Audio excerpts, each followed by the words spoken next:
Hey guys and girls, welcome to this week's Wednesday webinar. Thanks a lot for your patience and for waiting. We had a few different little technical difficulties. It's rare that I have two of us on here, and I've got my good mate Bo Chase here with us this evening. So if everyone can hear us, if you can just leave a little comment in the question section so I can hear.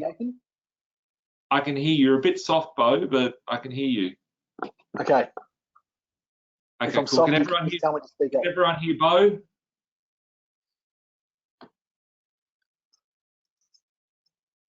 Beautiful, guys. Awesome. Well, thanks a lot for tuning in and yeah, being a part of your Wednesday night evening. Today, got some cool stuff to talk about. Goal setting, one of my favorite topics to talk about.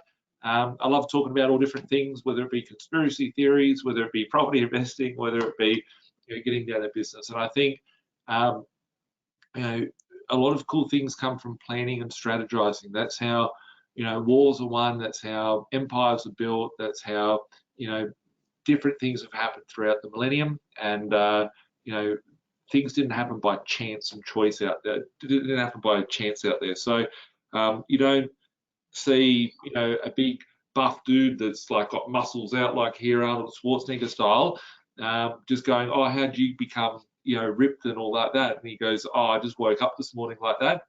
It came from planning, strategy, and doing the hard work. And I think when I look back to all the successful investors that we've had over the last decade, that there's certain qualities that they have that are committed, and they know exactly what they need to do, and it all comes down from having the right strategy and planning the execution of that strategy. So within that, let's move on to tonight's episode of goal setting. And I'm joined today with Bo Chase again. I'll introduce Bo in a second. He's the other guy on the screen today.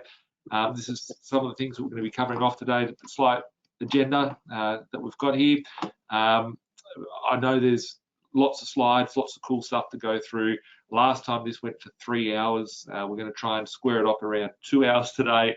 We just got really excited. So I'm going to hand the stage over to Bo. Bo, give us a bit of background who you are and why we're here.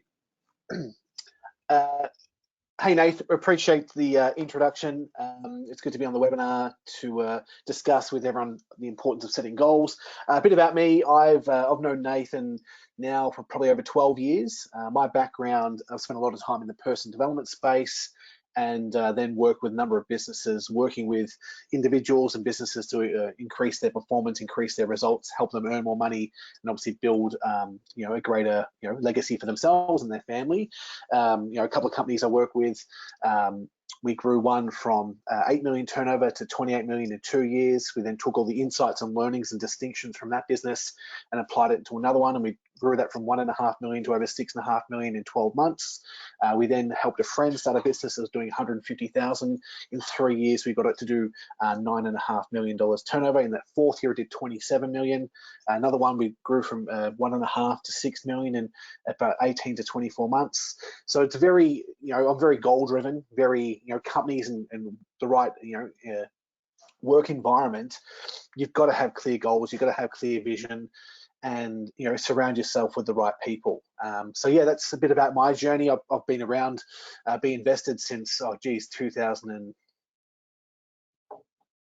I think 2010. No, a good 12 years now. Active client. We've got 6 properties for within our portfolio for myself and my wife, and yeah, been a part helping the team over the last few years, recruiting some great people into the investor relations team, very focused on, service and working with clients to help them, achieve their goals, let them break down the barriers, because, finance, money, property, it isn't something that a lot of people talk about around the dinner table. You're obviously, with Birchfeed and all the lives and webinars you're doing, Nathan, you're empowering people to have those conversations and with their kids, with their partners more openly. Because once you're clear on those numbers, you're clear on where you're going, you can achieve a lot more, a lot faster when you're expressing yourself and opening up what's really important and what goals are you really striving towards. Thanks, Bo. I'm always excited when I talk to you. The most exciting guy you've ever spoken to, most energetic bloke is Bo Chase. So thanks, Bo. Well, it's just like it's a choice, right? Like energy is infectious. Communication, like you got to, I always like to be rememberable or remarkable, and leave a good positive impression upon people I work with, people I meet, and you can always, we can always feel down and stressed and so forth, but when you got the opportunity to network and be around other people, you always got to add value, and then those people will always remember you for bringing that positive impact to their life, and they want what you've got, which is just an attitude shift of belief that you're worthy to chase what you want. Yeah, cool.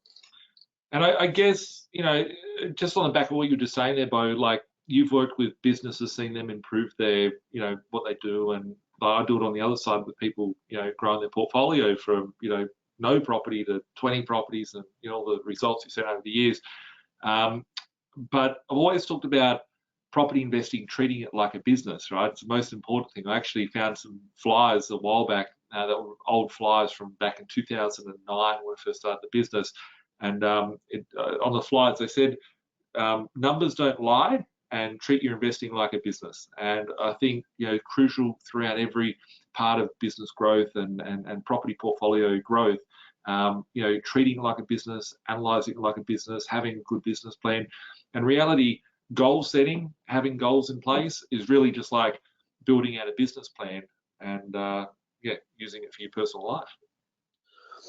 Yeah, completely. And people need to, we aren't taught a lot of this stuff in school, to keep people obedient and in their box. They don't empower people with a lot of this education to become and chase their goals and understand leverage and understand tying that to the right assets and taking it through a market cycle, as you talk a lot about. It's not covered. The teachers at school have left school, they went to uni, they're back at school, they haven't really lived a lot of life, and they don't know a lot. And a lot of parents who haven't done it before don't know what to say. They don't know what they don't know. So it's not the blind leading the blind. They're doing the best they can with the resources they have available, but they just don't know any better. And therefore you see through cycles of family and generations that they stay in the same kind of structure and format of wealth and how they live their life and where they live, because they haven't got the right system to grow and have the right goals to, and have the right mentors and people to push them and encourage them, saying, hey, you can do more, you can achieve more, you can be more, which is crucial. And as you said before, like property, they are like, people are like, I want passive income, I want to retire. Property, you buy an asset, yes, you got some debt, yes, you got your bank debt, you got your deposit in, but the income you're generating from the rental income is your passive income. So once the property is paid off or paid down, they're your income, passive income streams. Most people are chasing a shiny object, a side hustle that kills a lot of their time and effort. And like, obviously you can talk further about, being a PAYG is really, really strong when it comes to the banks. They know you pay your taxes, etc. Versus if you are running a business, you've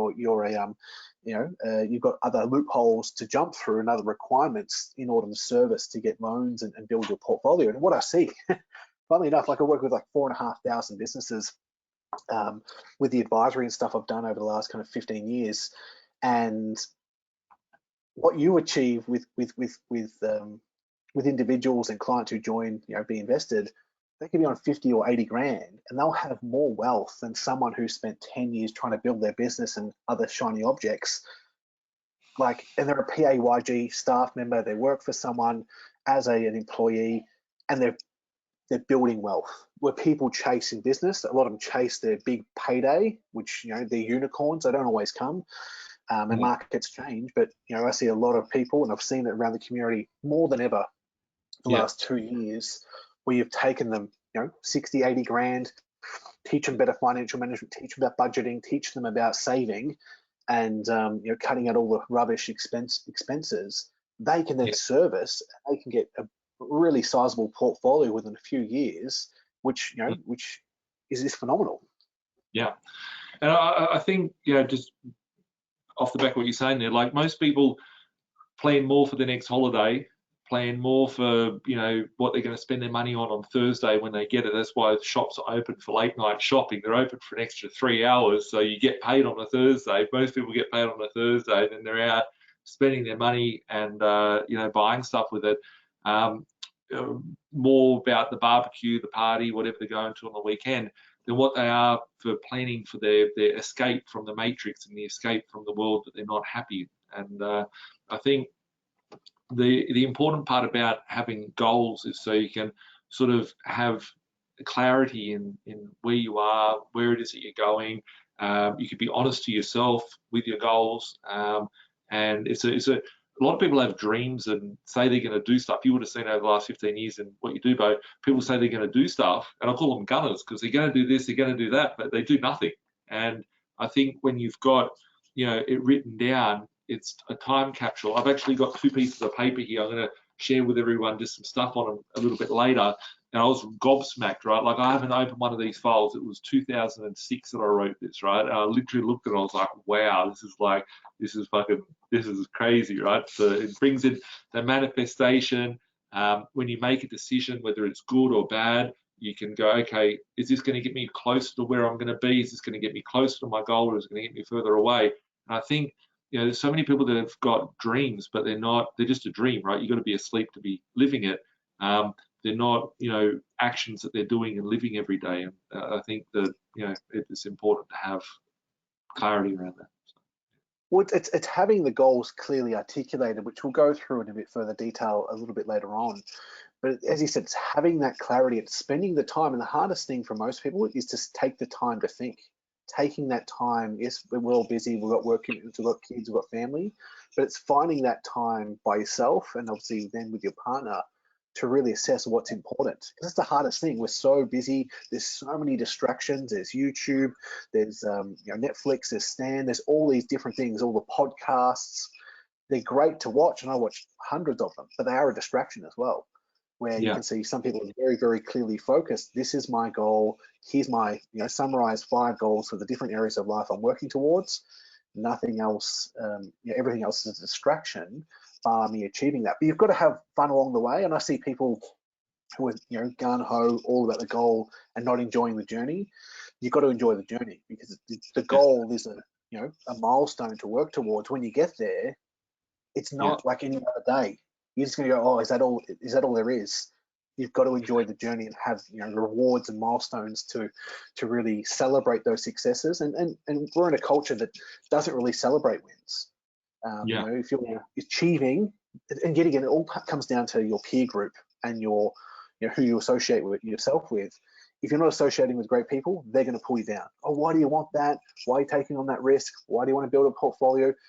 They don't know your vision. They don't see where you're going, and you may be inspired by someone else to take a bigger vision, but they're playing a world which they know is comfortable and safe, and you're now rattling their cage, having bigger goals and bigger vision. You're making them feel uncomfortable, and out of love, they try and pull you back because it's scary for them that they can't understand your perception of where you're going, and they will try and smother you. And a lot, like, yet again, we love them, our family. Our family can be our greatest supporters, but also they can be, you know, something, you know, the environment that holds us back if they don't understand your vision and understand the goals you're working towards. So it's really important to be really clear, but then surrounding yourself with the right people who've already walked that path, and then being accountable to them, sharing your goal, sharing your dreams. Not dreams, you're not asleep. You've got your actual clearly articulated goal. Hey, I want to achieve this. And this could be even in your workplace. Find a mentor, find someone who's, you know, it could be even the boss, it could be a leader, it could be a manager, and go, how do I become the best in my role? How can I earn more? How can I earn more in this business? I want to build a portfolio. I need more servicing. I need more income. How can I achieve that? And they can say, yes, you can. No, you can't. This is the right path. This isn't. Or, hey, and you might realize this isn't the right place for you, because there's no incentive if you do any more and progress and, you know, outlearn, outwork, and outsave. You'll outdo everyone else in your workplace, which is totally fine. You can be that. You can be the shining bright person of inspiration for your community, but you need to have someone you're looking up to, you're accountable to, that's, you know, either going for bigger things or walking a bigger path, that can go, hey, here's a quick way to navigate that. Hey, you're going to get stuck here. Don't cross-collateralize there. Don't do this. Don't do that. try this, ask this, negotiate that better. You just don't know what questions you can and can't ask if you haven't walked that path before. And that's why it's so important to have someone who's done it and have a support group around you. And that's why it's great we're bringing back, and we've got the Christmas function coming up in a few weeks. It's to celebrate the success, celebrate everyone. It's coming up this Sunday, the 13th. It's to celebrate the wins and also surround yourself going, hey, it's not just me on this journey. It's not just us, me and my partner. It's like, Jesus, we did 5 in a year. That's phenomenal. And then you see someone else who's done, 15 or 20. You're like, well, how do they do that? Yeah. Ask the questions, learn. What do they do? How do they do it? How they position themselves? And everyone's on their own journey at their own pace and their own time. But you can still get, reference frames of what's possible from others to go, geez, I can do it faster. Even like your friend from New Zealand who was following you for years that bought, his 51 properties. He said, I've followed you for ages. You've had some calls together, and he's gone off and done some phenomenal things. And now he's doing that for a lot of clients of his in New Zealand. He's got to have someone to look up to. And I could see the joy in his face when he was on that podcast with you. He's like, I'm sitting with my idol, and if he's had the self-reflection, shit, he's come a long way. But he's still got bigger goals that he's striving towards now. And like as you did, you've grown, the property portfolio, now doing the motels, you've got all the different businesses as well, and you've got big plans for the future. You're always researching and looking at, other people around the world, how they're doing it. Even guys over in the US that we're both well aware of, how are they doing it? How are they raising funds? How are they acquiring, bigger assets? It's just a different level of thinking, a different game. Exactly. So moving on to it, I think it's important, when you really take a reflection, this is sort of why I think this time of the year for everybody, you've been through the year. A lot of people go to the end of the year and they, get written off on a New Year's Eve. And Bo doesn't drink. Bo hasn't tried. I've never seen you drink. He only drinks water. When was the last time you had a drink ever? I think it was 2008 or 9. Yeah, wow. Decided I was going to stop, and that was the goal. I was going to stop. I think I was going to commit to a week, or was it 30 days? And at the end of 30 days, I'm like, I feel great. Let's do 3 months. After 3 months, I'm like, let's do 6. Once I'd already broken the habits of, that was a comfort thing. Like for us to go out and network and mingle, it's like, oh, let's grab a drink, or let's grab a coffee, or let's grab something to eat.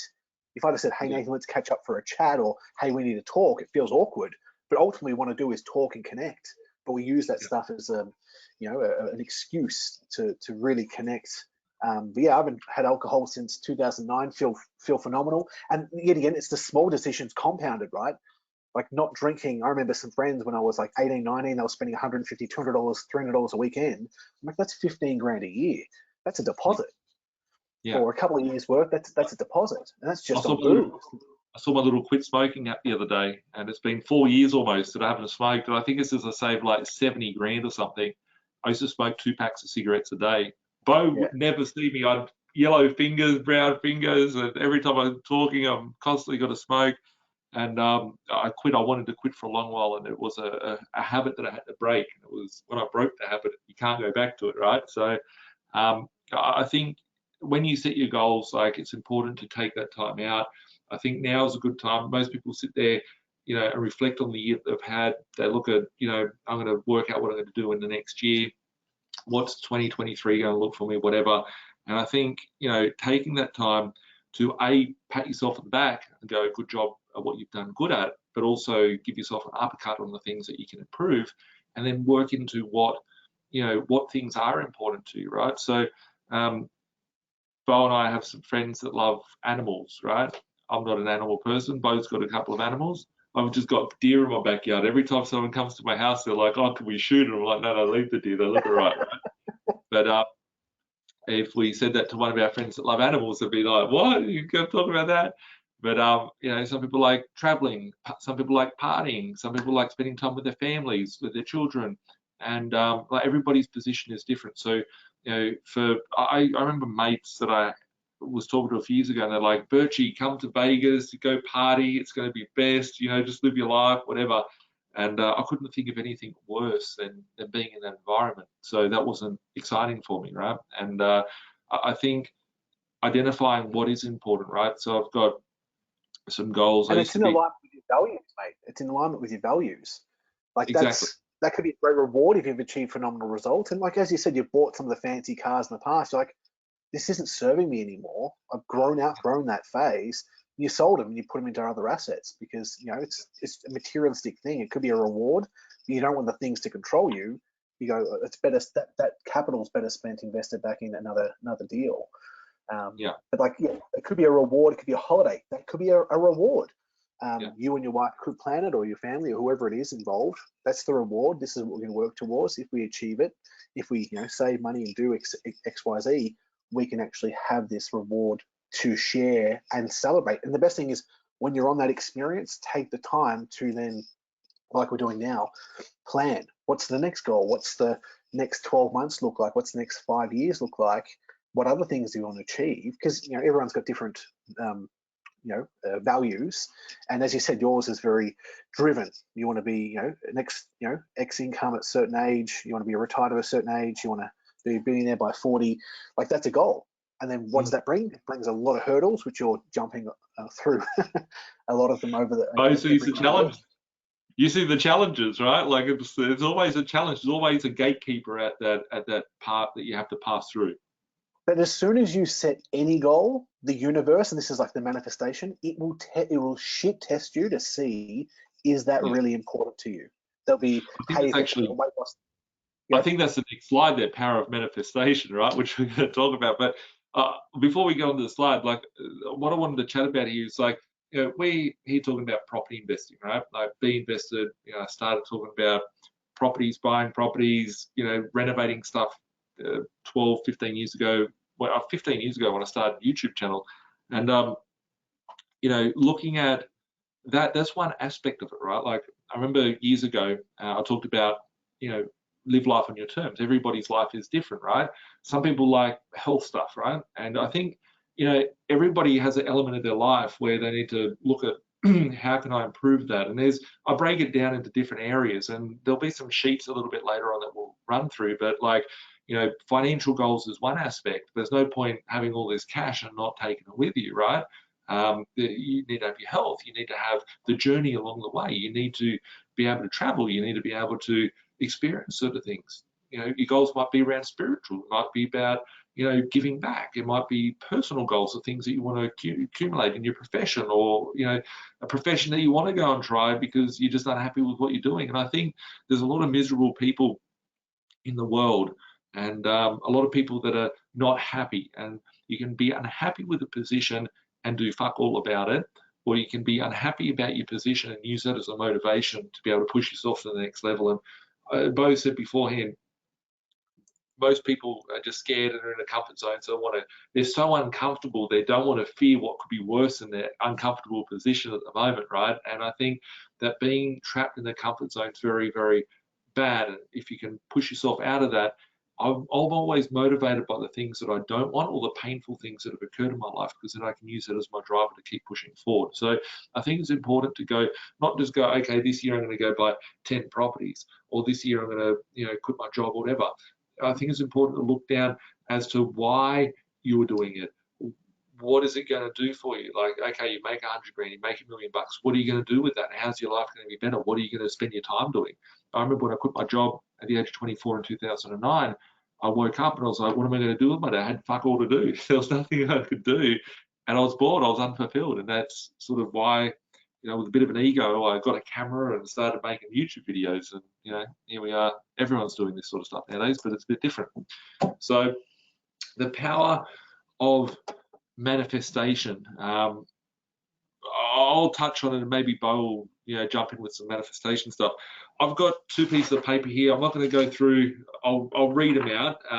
And the reason why is that there's some stuff there that I kept them in their most authentic part, and I've actually screenshotted the files that they are in. And last time I read through some of these goals, just a few of them, and I showed it quickly on the screen, and whatever.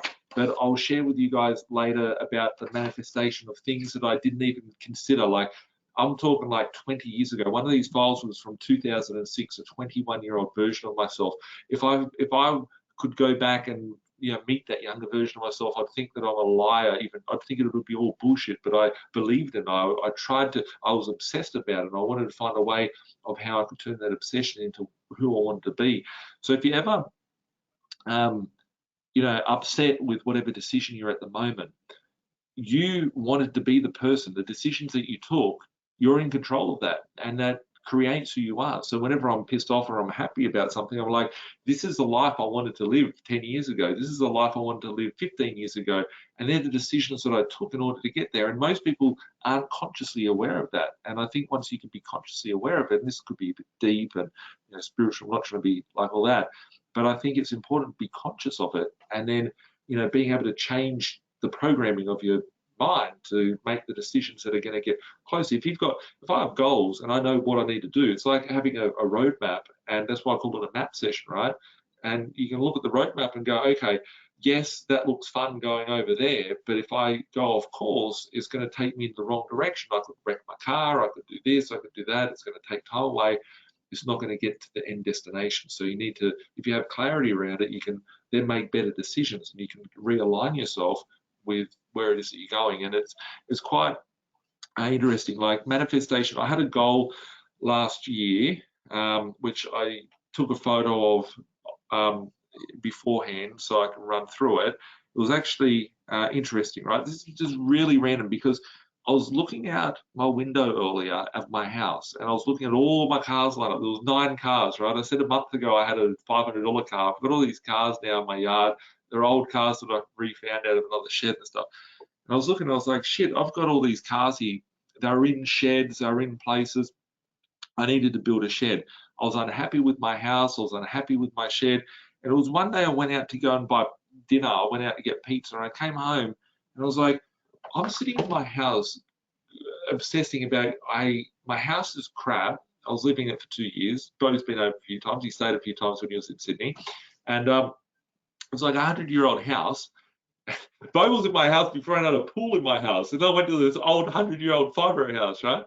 And I was like, am I going to develop? Am I going to build? Whatever. And I realized, like, yes, this is cool, but I should park this into investment and buy my dream home. And I had a goal of by my birthday in May this year. I'm just having a look here. Where was it? One of my goals was to build my shed and to build my house. And I remember on my birthday, the real estate agent came in and I signed the contract on a house, which is literally what I was going to build. But it was about 500 meters down the road. One of my neighbors, I didn't even know, had built their house 2 years prior. And it was basically the same house, the same fixtures, same fittings. And I got the house for free, basically. And I got half the land for free as well. And it was only this morning when I was thinking about putting the slide deck together that I thought, wow, like I basically manifested that, right? And I look back through some of these things, we're going to run through them later. The manifestation, if you have clarity and it's not by chance that you end up in a specific situation. It's by a compounded effect of the choices and decisions that you make around. And if you can keep recalibrating yourself with clarity, manifestation, it does happen, right? And the other thing about manifestation, I think, is the words, right? The words and the choices, right? The conversation, right? It's like if we talked before, and Bo doesn't drink, I rarely drink. I used to drink a lot sometimes, and good times, right? Nothing good comes from that. And you see folks when they're drinking, for example, they will be a different person, right? You can get angry people, you get people who want to punch on. I'm the smart-ass guy. Like Bo would remember so many times I'd be drunk and I'd be telling these funny stories, right? And so, it just manifests stuff, and you can see the real deep down, like someone's drunk, you can see the pain that's in them, the things that they, triggered by or whatever. And that's unearthing stuff. And I think, looking in yourself, like people say words constantly, right? And it's not by chance that his story is his story, right? Or spelling is under a spell. Or, a lot of the words are really, in the English language, have a very, in-depth meaning, right? I don't think we were embedded from the day we were civilized to use the English language that we use. And I think that as we start telling ourselves stories, these become our reality. And if you're feeding your subconscious with negative thoughts and negative things that come out, you can get into, people say there's a, the downward spiral, but you can have an upward spiral too, right? No one ever talks about an upward spiral of like just being successful from doing the right things. And I think it's getting, yourself in the right place mentally to be able to do so. And I think a lot of what I've seen over the years, IQ is important, but EQ, like your emotional component to be able to deal with, like shit comes your way, things go wrong, you can chuck psycho and go, or you can just go, okay, this is a part of the journey. I needed to factor this into my risk component. How am I going to deal with it? And that's, ultimately depends on the decision you make moving forward. So yeah, just my thoughts on it. Bo? Yeah, you mentioned before, like the decisions you make have brought you to where you are in life. Like the decisions, the goals, the action steps you've taken have got you to where you are. And if you're not happy, you can change in an instant. You can change, you can rewrite new goals, you can quit a job, you can yet again have something you're wanting to move into. But like any goal you set, the universe, I've seen it many times before. We live in an abundance of energy, right? Everything's energy. When you set a goal, you're sending it out to the universe and your environment. This is the, I'm going to, claim my stake on this outcome. Your environment has all the answers, all the contacts, all the networks, all the people to help you achieve your goal. But we're so conditioned not to reach out and embrace and talk to strangers. The person, as you said, like you lived in that street for a few years and your dream home was 500 meters away. When it was, The day I wanted to reach my goal of building my house and building my shed, I was signing the contract, it just happened to be at that point. And I just bought the thing. It just happened, right? But if I hadn't taken the actions, I wouldn't have been in a position to be able to take the move and make that deal happen. So I wouldn't be there. So it's all from a sum of decisions that were made carefully, calculated, and educated many years before. And those decisions compound. So if you're not happy, you can change. But like as soon as you set a goal, the universe is going to test you. It could be tempt you, could be distractions to see how committed you are to the goal you've just set. And we could write it this afternoon or this evening, or you could write some more tomorrow. And as soon as you set it and you get excited and emotional about it, see what opportunities come up, what people, and you can just say, hey, I've got this. Most people don't share their goals. Hey, I want to achieve this. Most people want to help others. If you say, hey, and you see people now on YouTube, like, hey, I want to travel to America and I've got no money, but I'll do anything for a couple of dollars or whatever you can give me out of your wallet. And before long, they get the vision, they compound it, they start sharing the journey. More people buy in and, they've traveled around the world or overseas, and other people have helped them get there because they've just asked for help. Most people don't ask enough. They think, oh, it's too intrusive. I don't want to be a burden. But like, if people aren't vibing, great. Find the next person who is vibing and work with them to help you get towards your goals faster. But as soon as you set a goal, universe energy, there'll be opportunities that will tempt you, test you, and challenge you. And it's embracing those roadblocks and being self-aware to go, hey, that isn't serving the goal I've just set. I can't do that. I will decline that. Or as you said, like, people want to go party in Vegas, that wasn't in alignment with your goals at the time, so you declined. Other people would be, doing whatever they can to get to Vegas to enjoy that party with those people. But it's the opportunities that the decisions we make on a daily basis compound. And as soon as you go, hey, this is my goal, this is where I'm going, you'll see a challenge pop up. Something will distract you. It could be work, could be family, could be something. It's testing you to see how committed you are to that goal. You've got to embrace the challenge. You've got to embrace the pain, and that's, no one's better than that than I've seen that other than you, Nathan, embracing big goals and the challenges and pain and the slog and showing up every day when, I'm like, how do you do it? Because you're showing up. I'm like, geez, you've got so much on your plate. You're just showing up, one step forward at a time. I'm going to overcome that problem. The next problem will come. But yet again, the person you want to become, you need to learn the lessons in order to become that person. So as soon as you set a goal, there's challenges to go, hey, if you want to be that successful person, then You need to learn this distinction, this lesson, this distinction, that outcome to grow as a person, to be able to manifest the reality and world and life you want at the other end. Yeah, it's something I've really kind of seen the last few years. Once you set the goal, the challenges will start showing up, and it's like, oh, how committed are you? You got to embrace the challenge and what did you say? Embrace the suck, embrace the shit, but knowing that it's worthwhile for the end goal you're working towards. Sometimes people say it takes big balls to be successful, right? And sometimes I'm like, I don't know if it's because people kick them so much that they swell up, right? Sorry to be crass to everyone, but it's like, you know, the challenges that come, you know, most people give up. And if it was easy, everyone would be doing what it takes, right? Everyone would be that successful person. It wouldn't be successful anymore. We're all successful. We're, you know, walking. We're all able and we're, you know, healthy and all those sort of things, right? We're successful as it is, right? And it's like we want to get to more greater success. You know, it's yeah. And you've got to be grateful for what you've got. Most people are, and I've been through phases, we all have, where you're like, oh, I'm not where I want to be because my goals are so much bigger. But you like have that reflection. Look how far I've actually come in that 1, 2, 5, or 10-year period. Most people don't set 10-year goals. But when you look back, you're like, and you've looked at your list, holy crap, I've achieved half or 3/4 or all of them and more. I did half of them in the first couple of years. I didn't realize I could do all that in such a short period of time.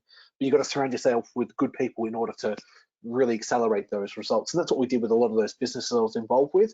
We got really good people who were inspired by the vision and direction, and we all worked around the clock to achieve those outcomes. You just said something, right? The vision, right? If someone needs to lead a vision, but if you don't have your own vision, how can you lead yourself to get to that vision? You know what I mean? Totally. So cool. I don't know what. Oh, yes. Some examples, right? So this here is a dream list that I had, right? It was a list that I thought was impossible, right? So it was here. This is just randomly screenshotted. So you can see the last time this was created, but it come from different computers and stuff. So it was from 2008, 23-year-old version of me. Running through certain things, and this was actually created in 2003. So this is like upgrades. This might have been when I went from a PC to a Mac. You can see it was created in Excel 2004, right? But the last time it was edited, it's not like I've edited and saved this shit and changed some stuff, right? So I had here on the 8th of the 4th, 2006, set up a company by the 1st of the 7th, 2007. I even had, I want to buy a leather reclining chair. Don't know why, right? Nice. Out at the time. New car, certain jobs that I had, building properties in Mount Druitt. I'm just going to have a look through. Here's a funny one, right? So this next week, right, I've told everyone I bought a 1,250 acre farm in New South Wales, and that settles. I bought it 2 years ago. I actually bought it 3 years ago. And I put a convertible lease on that. So what it meant is I didn't have money at the time, and you know, everyone thinks Birch's got heaps of cash. It's been like 5 years since I got a loan, 7 years since I got a loan. All my loans are paying themselves off, principal and interest, all that sort of stuff, right?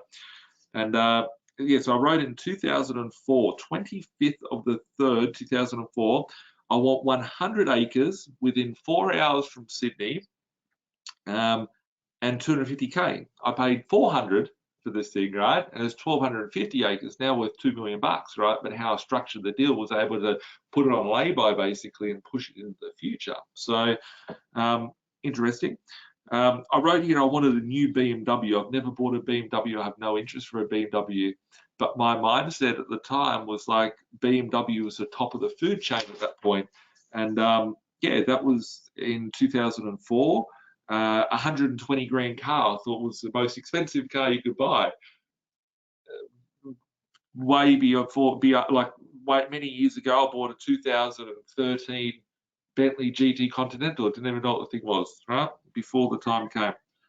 2004, 29th of the 3rd, I want to write a book about my successes in 2009. I wrote a book called 25 Properties by 25. I never published it, but it's still sitting there in pieces.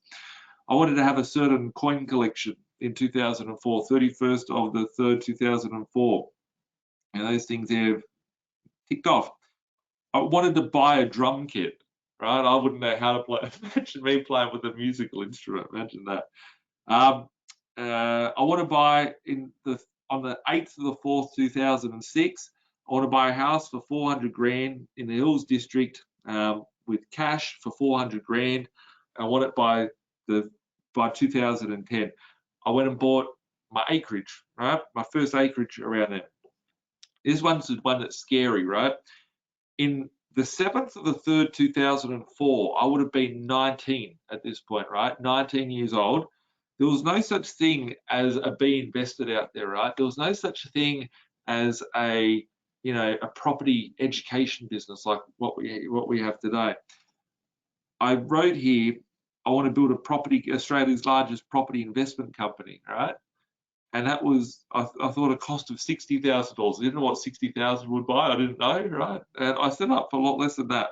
It was a video camera. It was editing my videos, lots of shit that I had to eat. And that was by the 1st, 2010. And we set up in around March 2009. So it's 14 years ago. And that was all the way back in 2004, right? I was at, I don't know, 5 properties. And it's like, I want to be successful and do that. I want to have a project car. Here we go. 8th, 2004. I want to have a project car by the 1st of 1st, 2010. Bo, what sort of car sits in my driveway? Which one? Oh, you got the Kingswood, the old one. Yeah. I built it from scratch, brand new car, right? Just random shit. I want to buy principal place of residence, house in the mountains, want to do these certain things, development sites, which I never did, certain farms, certain other businesses that I am in business with that I have right now, i.e. restaurants and stuff like that. Whoever would have thought I'd have a Chinese restaurant, right? Everyone still loves Birchie makes about 300 grand a year profit from selling bloody dim sims and cutty chicken, right? I wrote here in there's stupid things, right? Like I want to buy a new pair of sunnies, right? That was my little special thing that I got, right? $250. But there was one here, and this one is actually pretty scary, bro, because I've told you like a lot of my business goals over the years, right? I wrote here, on the 9th of the 4th, 2005, I want to build a company and send it public. And I've got like 3 business industries that could go, which are, one is a part of like what we do, but it's also very different to that. And I don't talk about my business stuff out there with people, right? Like I do lots of things in business, and I want to send it public by the 1st of the 1st, 2025. Wow. I was thinking in the 9th of the 4th, 2005, I was 20, right? I was 19. It's before my birthday. I was thinking about how I'm going to build a fucking global company and send it public, right? And now I have a rat's tail, right? I didn't have that on the list, right? And I was looking at doing that. I got here. I was so shy when I was younger. I wanted to push myself out of the comfort zone. In 2003, I wrote, I want to be a public speaker by the 31st of the 6th, 2010. Right? I was holding seminars, right? Rooms of 500 people in a room, being a public speaker, right? I haven't touched this file since 2008, right? My holiday house, it's basically my holiday house.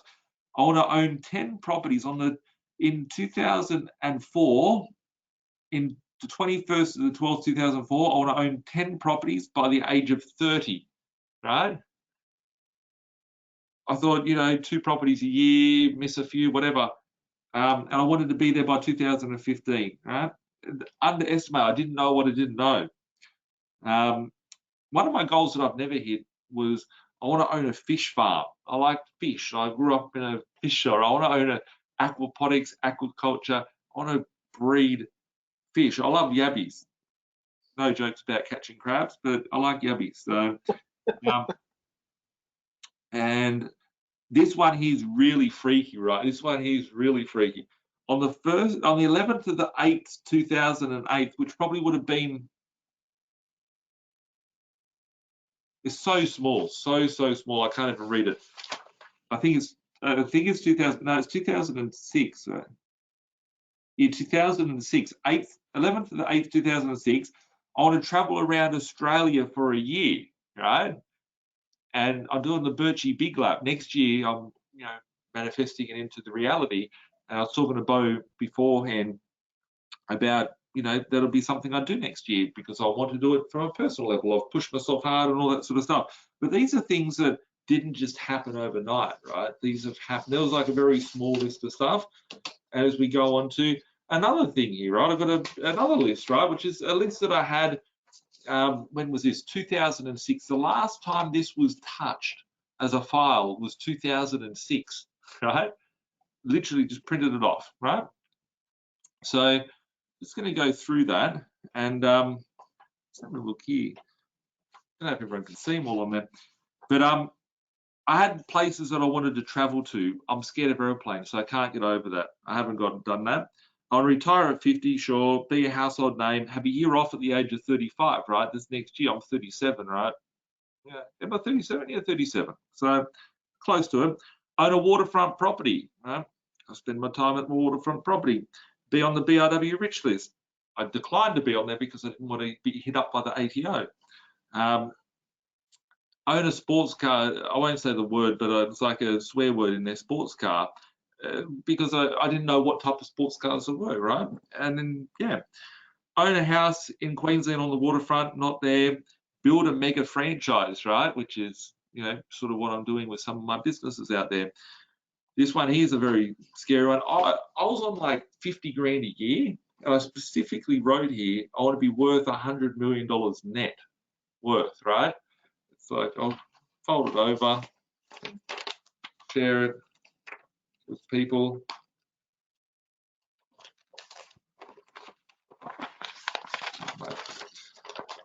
Just, yeah, it says I'll be worth 100 million net. Teach young people on how to be successful. Own a part of a hotel/club,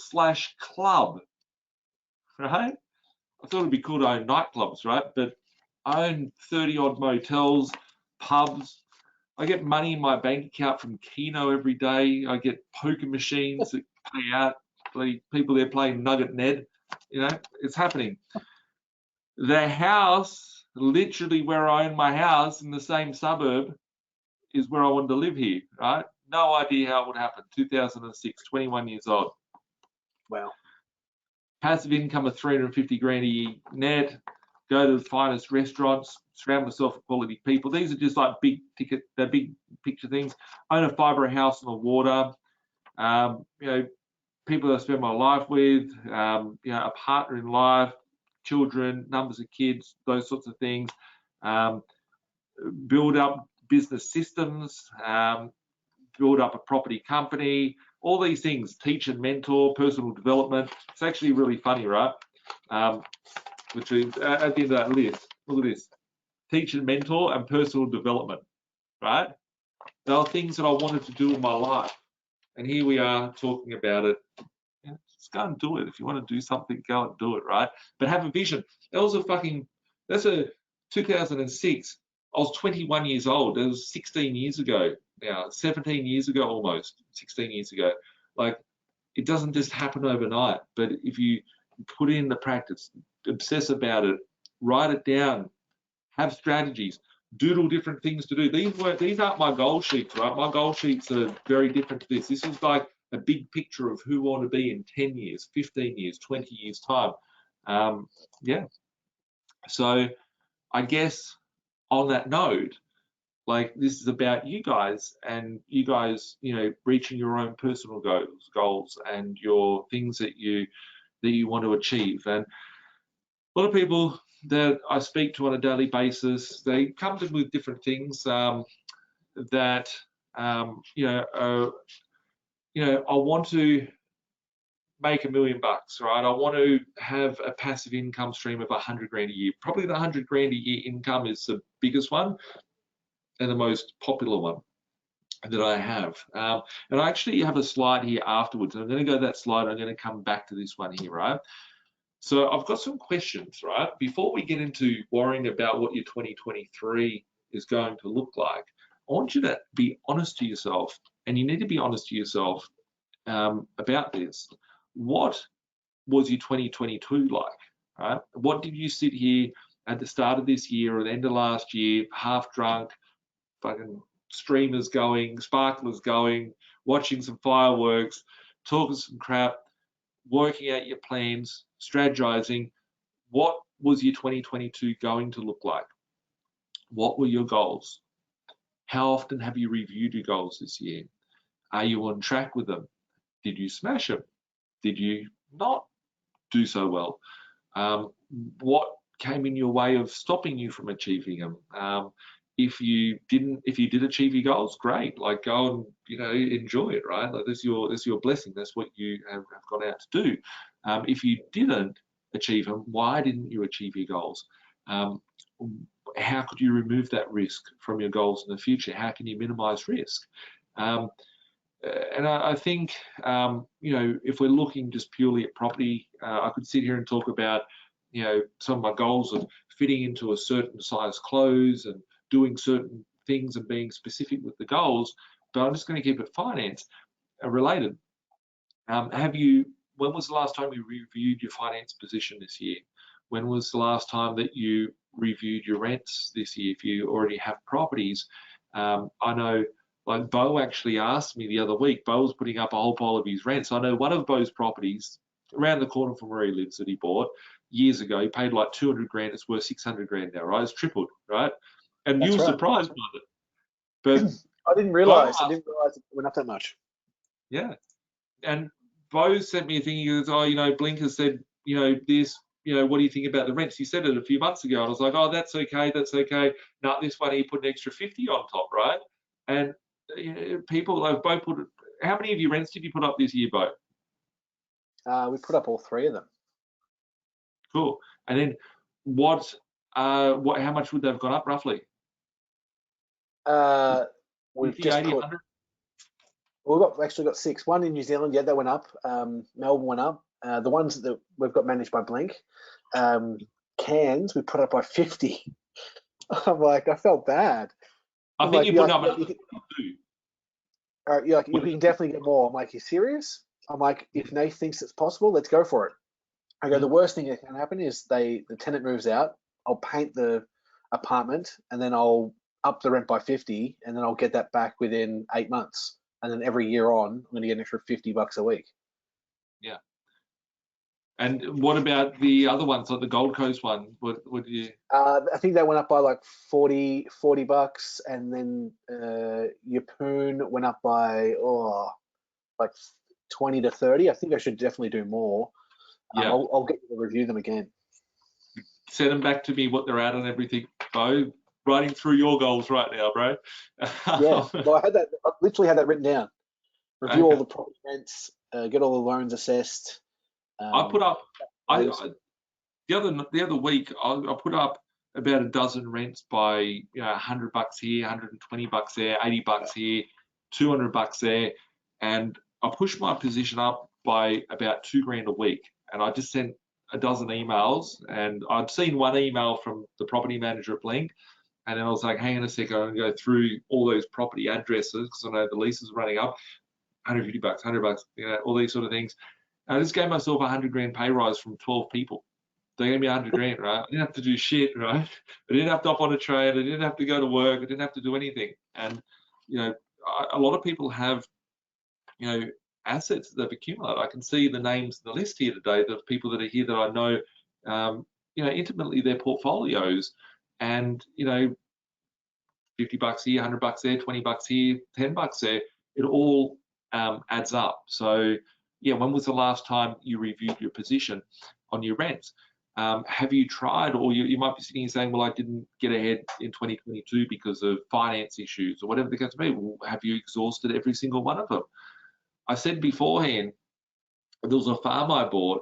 It was $400,000. It's now worth $2 million. I bought it 3 years ago, I did a thing called a convertible lease. It settles probably Monday, Tuesday next week. I didn't use my money. I wasn't in a position at the time, so I made my own opportunity to be able to reach those goals back then. There's not a goal of this year to settle the property. It's easy to settle. It's not an issue. But at the time I did it, it was a stretch, so I pushed it. Have you explored all opportunities? I can sit here and say, oh, I didn't reach something because of this, or I didn't do it because of that. But if I didn't do it, it's because I didn't fucking do it. And that's, you know, the importance. And we've gone through, I just seen Pete here in the comments that I can't believe it's November already. And if you guys got any comments or questions, flick them through and we'll run through them as always. But you know, we've gone through 10 months out of 12 of this year, and you know, it's not too late, right? You can still be doing stuff to improve your position. Your 60-day notices, Bo, by the time you're blowing out the sparklers on New Year's Eve and, you know, walking along the beach at the Gold Coast, you know, your rents will go up another $50, $80 or whatever. And they're people that are providing, right? I talked about it before in asking to get something. You've got the asset. You've done the hard part in doing that to get the asset. Now you've got the asset. Make the asset work for you. The person's got that house to live in. You've got the right to put the rent up. You're not pushing over market. You know, you've created that, and now you can live off it. And you know, you can scale it as much as you want to be able to achieve your life. So before we get into 2023, I just wanted to cover off on that, because a lot of people will go, oh yeah, 2023 is going to be the best year of my life. You know, I'm going to do this, this, this. And it's like, well, why didn't you do that in 2022 and make 2023 even better? Right? And they're the things, you know, and I've got a list here of one of those things that has all red, like it's all red on the thing of things that I didn't achieve throughout the years, and it's normal. But if you don't have it written down, you can't sort of, you know, reflect on it. So I guess, you know, if we look at the first thing here, how to plan your 2023 to make $1 million, right? There's things that you need to be looking at. I can tell you strategies. I tell people strategies every day on how to, you know, make $1 million. That's the easy part, is to make the $1 million. But it's like, how are you going to make the $1 million? Like, what do you need to do for yourself to be ready, right? I always say, you know, people say, oh, you know, I want to go find I've got a mate and he wants to find a wife all the time. And I'm like, mate, you're not going to find her at the club at 3 o'clock in the morning, right? You're getting the scraps, right? You're not being the person to attract what you want in your life. You need to identify what that is, and then go and, you know, find that and have it. You know, you need to be the person to handle that. Otherwise, you won't be able to. If I was reckless and I wasn't, you know, didn't have the mindset, I wasn't committed, I wouldn't be able to hold on. You could give me what I have, but I wouldn't be able to hold on to it. And quite a lot of the time, I've said this to Bo over the years, we see these people in the industry that, you know, they're giving shiny stories about how great and quickly successful they are. There was a guy recently, and he had slickest marketing ever, right? I'm not going to, you know, kick a person when they're down. I don't know this person personally. But I remember people saying, oh, you know, this guy's got 50 million in like 2 years worth of assets. And I'm like, I know how hard it has taken me to get there. I know how committed I am and how much shit I have to eat on a daily basis. What's being said over there is not fact, right? And, you know, this guy has now lost everything and in a lot of trouble. And it's like, you know, there's a difference between having something or getting something. The difference is keeping it, and it's the person that it takes to be able to keep and manage. You give someone responsibility, are they going to be able to sustain that? And, you know, I think it's important to grow personally to be able to get there. So yeah, I guess, you know, how can someone get $1 million in a year? We'll go through that in a moment, but you need to work out what is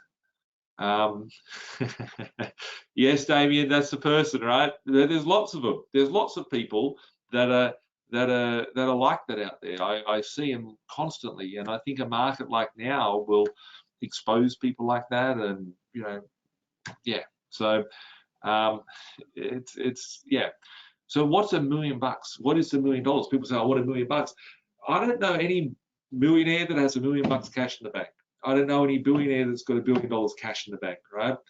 it's invested in the things. Money is crap. It's just a cash flow, right? I drive around with my vehicle with cash flow on the plates because it's all about the cash flow. It needs to, it's like energy. It needs to, you know, you have a battery, but it's not being connected to a circuit. It's not going to light up anything, and you're not going to, it's not going to be connected well. So it needs to be revolving around it, but you need the lights to plug into the energy grid to be able to, you know, appreciate, you know, the source of it. So what is $1 million for you? Is it $1 million cash in your bank? Is it $1 million, you know, net worth position? Is it $1 million total assets that you are holding? Is it $1 million in debt? I remember when I got excited, there's one of my goals here, and it was, where was it here? It was in 2000 and it was in red. It was just, I didn't achieve it.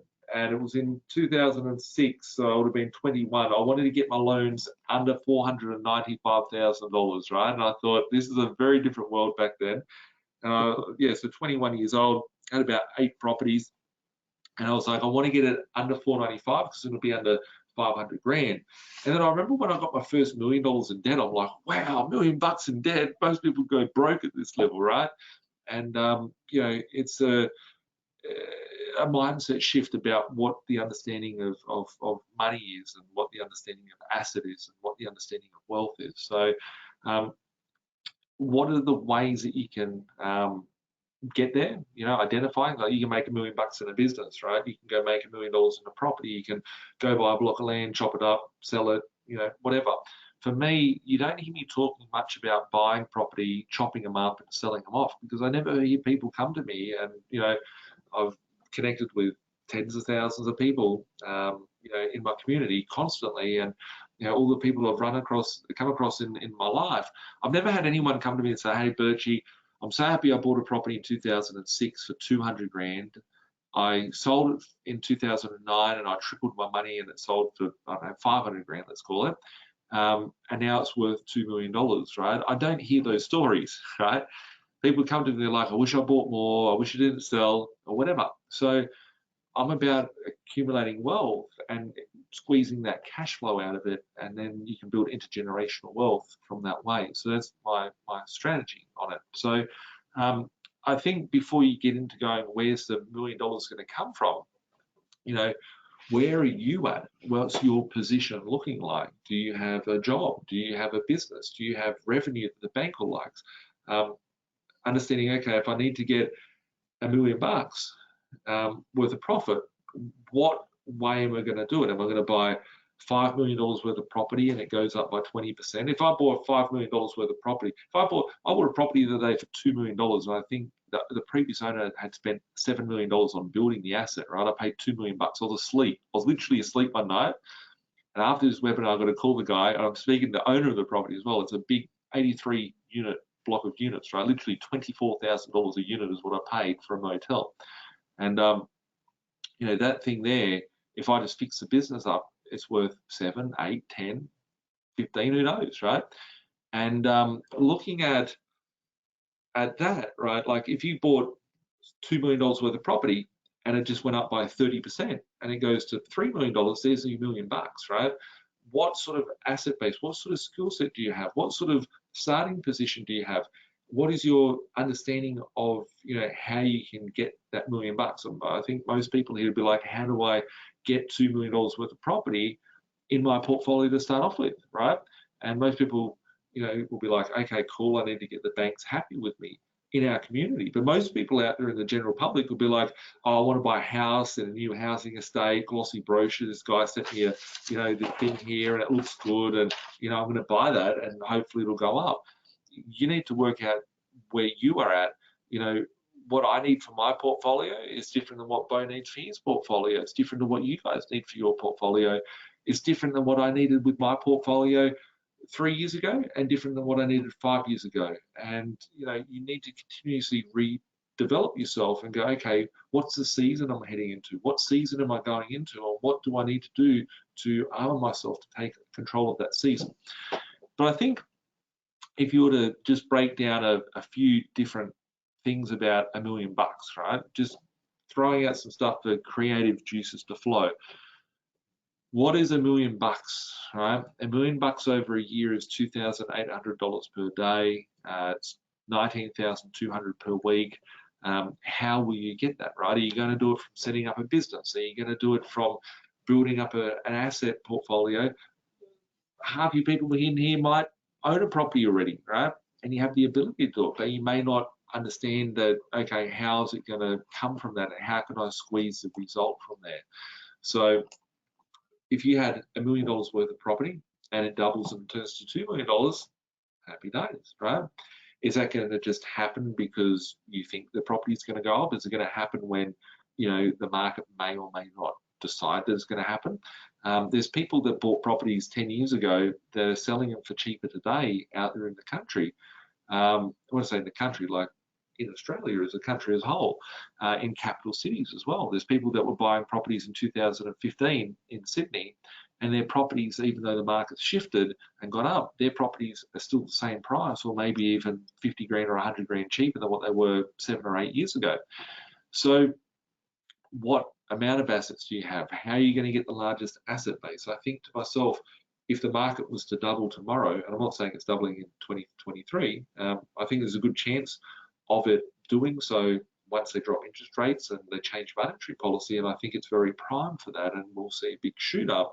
But as when they change course of monetary policy, which isn't today, and it could be 6 months, could be 12 months time. But I think, you know, if the market was to double, would you want to take 500 grand and double it to $1 million? If the market doubled, would you want to take $2 million and double it to 4? Would you want to take 5 million and double it to 10? Take 10 million, double it to 20, 50 million to 100 million.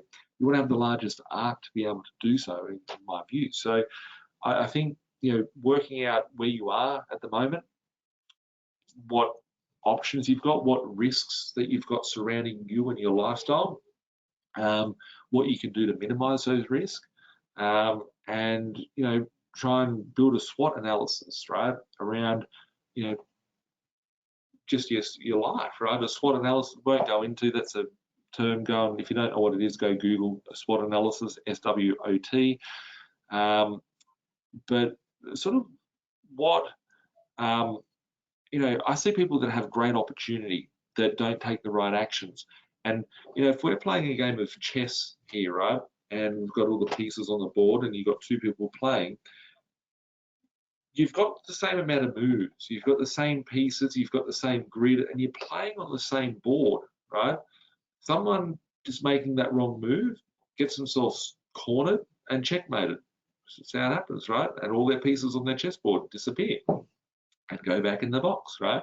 It doesn't matter if you're playing the chessboard, it all goes back to the box anyway, right? At the end of the day. So, you know, might be going deep on this front, but, you know, what is your strategy for next year? How are you going to set your goals? How's it going to form? Bo, do you have anything to comment on this? Or? Yeah, like I've watched all your Facebook lives and a lot of the webinars, and you know the biggest thing you say is debt is the asset. It's expensive at the moment, but it's not. It's relative, you know, compared to, you know, what is it going to cost to get a deal done. You know, you may pay more than that. And I know you have in the past to get a deal across the line. You'll do whatever it takes. Short-term pain for a long-term, you know, gain. So I think getting, you know, quick wins. We can perform better at work, see if they've got opportunities for, you know, pay rise, or can you bring in more business? Like, you know, I'm very sales orientated background, business development. If I can bring in more to a company and help them grow, will they give me a percentage of that? If I can connect them with other brand partners to help them get more distribution, would they? You're not just an employee then. You're thinking like a strategist in their business. How can I help the current employer or business I work with double? If you can add that value, then you'll go, great, I've done it here. They're not paying me enough. I'm going to go do it somewhere else. And you can buy in or negotiate your way in into another business, and then accelerate your opportunity. But it's connecting people and seeing opportunities that other people don't. I actually had. Go. Sorry, Bo. Yeah, you keep going, mate. No, yeah, no. I want to hear what you got to say. I actually had an investor of mine the other day, and I can't see he's commenting here. I'm sure he's in this video. If he's not, he'll watch it later. And super funds, you can't go and pull equity out of, right? They're just not designed like that. They're non-recourse loans. And this guy wanted to continue his journey. I think he's at like 15, 18, 20 properties, something like that. And he's like, I bought this property for 200 grand. I now think it's worth 350, 400 grand. It's only 2 years ago, right? And he's like, what about if I was to sell this property, cash out, pay the very little tax that's in my super fund, then I'd have 4 deposits or 3 deposits ready to go again, and I can just reproduce that action once again. And I'm not a fan of selling properties, and I'm not a person that gives financial advice naturally, but you know, I'm here to be a shoulder to cry on, and you know, strategize and throw some you know, conversations about it, and nod or not nod.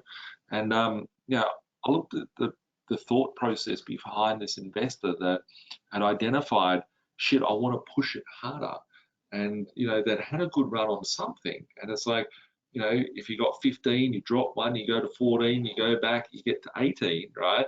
That's a fucking game there, right? Like, you're expanding your base. And you know, I think, you know, I'm not a fan of selling properties at all, but you know, you can sit there and go, well, this thing here's, I owe nothing on it now, or owe very little. You know, this thing's gone up a lot, but I don't have another 3 properties in my portfolio. And I think sometimes, you know, just as you're saying about businesses and stuff, like if something's not working, once you get the strategy right and you get yourself right, then you can go, okay, I can take this and replicate it wherever it needs to be, whether it be in the portfolio or whether it be elsewhere. That's just my thoughts. Yeah, it's good. Cool. So just as a, you know, how to make $1 million in 2023, same thing as to how to reach an additional 100 grand in passive income.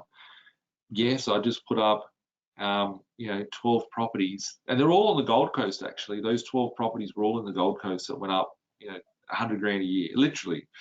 Most people are like, oh, I want 100 grand a year. Can I please, boss, have 3% increase? I want to go from 100 grand to 103. Can I do any favors for you, right? Whatever the case may be. And it's like, why are you begging for it, right? Just take the action, plant the trees, make, you know, certain things happen. And you know, when you break it down, I talk about this in a map session all the time. You know, 100 grand is 2 grand a week. If you want 100 grand, you need to find 2 grand a week. Most people find 100 grand a year. They have to sell their time in order to do that, right? 100 grand is 2 grand a week.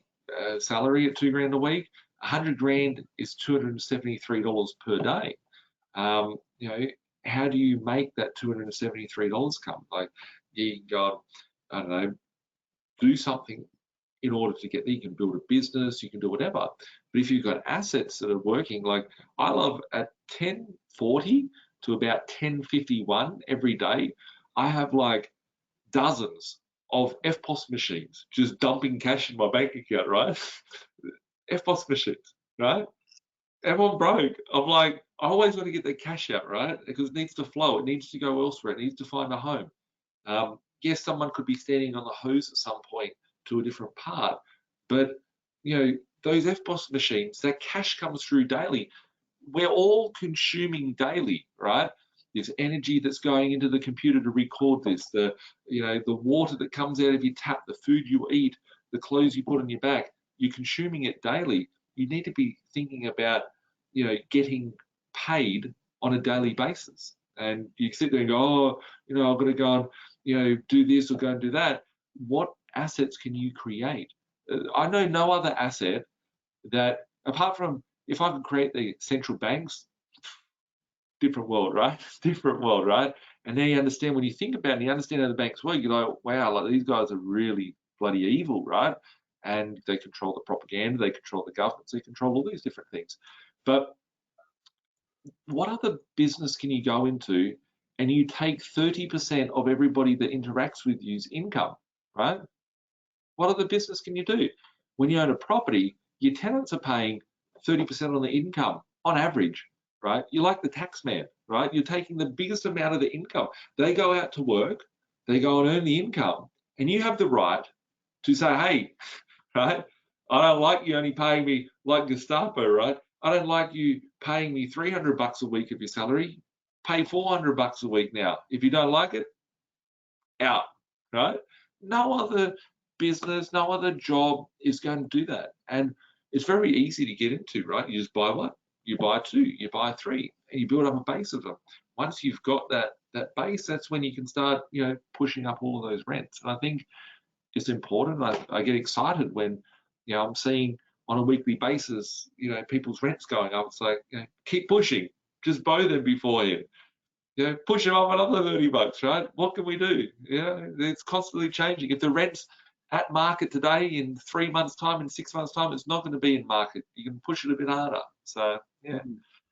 And as you've said, like, it's all a concept. The last 3 years of everything that's happened around the world and how much money's been printed, they're creating it from thin air. It's a concept. Money's a concept that has no value but the value we place upon it and society. Things are costing more because people are like, well, I deserve more for my property. I deserve more for my screen, bottle. Electricity companies, they put their rates up by 30% in September, and they're doing another 56% over the next 6 months. There's 86% in a year. People are going to suck it up, swallow it, or earn more money or find another way, get solar, whatever it may be, to grow their, to hedge their risk against that. The last few years have proven that it's all the concepts, like the amount of money they've printed and thrown away. You said it. People getting paid $7.50 a week to sit at home. Now there's no people wanting to apply for jobs. They're probably sitting on if they save their money because they couldn't go out of their house unless they were drinking and doing other things. They're probably traveling around the world now with 25 grand saved. Yeah, because that's important to them. That consumer society. It's like earn it, spend it, and there's so many different references I could bring there. But I think everybody should be thinking, how can I build an additional income stream? Be it a property, build whatever it is, build a business, go and build a product, go and find something to go sell, go and hustle something, do something different, right? But most people have their one income stream, and that's the 24 hours they get in a day, and that's what they go and sell. But you want to build another income stream, being it, whatever that is. So how many, what can you do in 2023 to build those additional income streams? Do you have, the right amount of hooks in the ocean to catch the fish that you want to feed yourself with, right? It's like saying you've got one fishing rod, one hook, and you try to catch a fish and you try to feed 50 people over here. By the time the reel gets in, it's gone, right? And that's most people week to week, just trying to feed the family. One fishing rod, one fish. You take a boat out, trawl the fish, right? I've seen these Arabs, and they throw dynamite in the ocean and it blows up, right? You can fish with dynamite, like YouTube. It's pretty funny stuff, right? I saw it like 5-10 years ago. And they throw dynamite in, and then it blows up in the water, and the fish all come to the top, and they just scoop them up, right? There's people that are out there smarter, that are working smarter and more effectively. And it's how can you do that? What sort of things can you do to make next year the better year from that side of things? If you're looking just purely at properties, how many properties do you need to get there? How much finance do you need to get there? People say, yeah, I need to get 10 properties, and they go, I'm going to buy this one for 500 and that one for 500 and that one for 500. The next month they're like, hang on a second, I'm stuck at 3 properties. How am I going to get to 12? But they didn't plan it that well. They didn't have a strategy around this and a strategy around that and a strategy around the next thing. So it's really important that you have that, all in place. And the question I ask once again is how many, if you own 1 property, if you own 5 properties, if you own 10 properties, how many rent increases have you done this year? Literally, there's people watching this, there's people in my office, right? There's my staff, there's Bo, that, literally just think about it this way, right? You push all the rents up, Bo pushes up 6 rents, $100, they're $600, right? He goes, oh, interest rates got up, didn't notice any of it, right? But next year the interest rates come down, his rents stay high, right? That's the spread, right? That $100 that went up, plus another $100 from the interest rates going down, there's $200. $200 times 6, there's $1,200. There's $60K a year. I know people in my office that have 20 properties, right? My staff that have 20 properties, yes, the interest rates go up, but they might be sitting on $3 million of debt, $4 million on debt, $3 million on debt. They go up by 2%, 60 grand a year, boo-hoo, right? But you put up 10 rents out of the 20 by $50, $50 times 10, $500 a week, 26 grand a year, push up the next $20, so on and so forth, it all adds up. I remember that the person I'm thinking of, when interest rates came down, I laughed and I was like, they came down like 2% now, right? This is like 3-4 years ago, 5 years ago. I was like, those interest rates that came down, that literally basically makes you retired, right? Like you could literally not have to be here because the increase you had was like 80 grand a year better off by just those interest rates coming down at that point. So yeah, what increases have you done? What increases are you planning for next year? Do you have the right weapons and vehicles to be able to action that? I'm going to go to the next slide, and I'm going to answer a question here. So Alex, I'm just going to read it actually. Yeah, so Alex said, hi guys, Birchie, I have one rental property that I own outright. Looking at number 2, it's getting hard to find cash flow positive property in metro areas in this cycle. Are there any situations where you would consider buying neutral or slightly negative?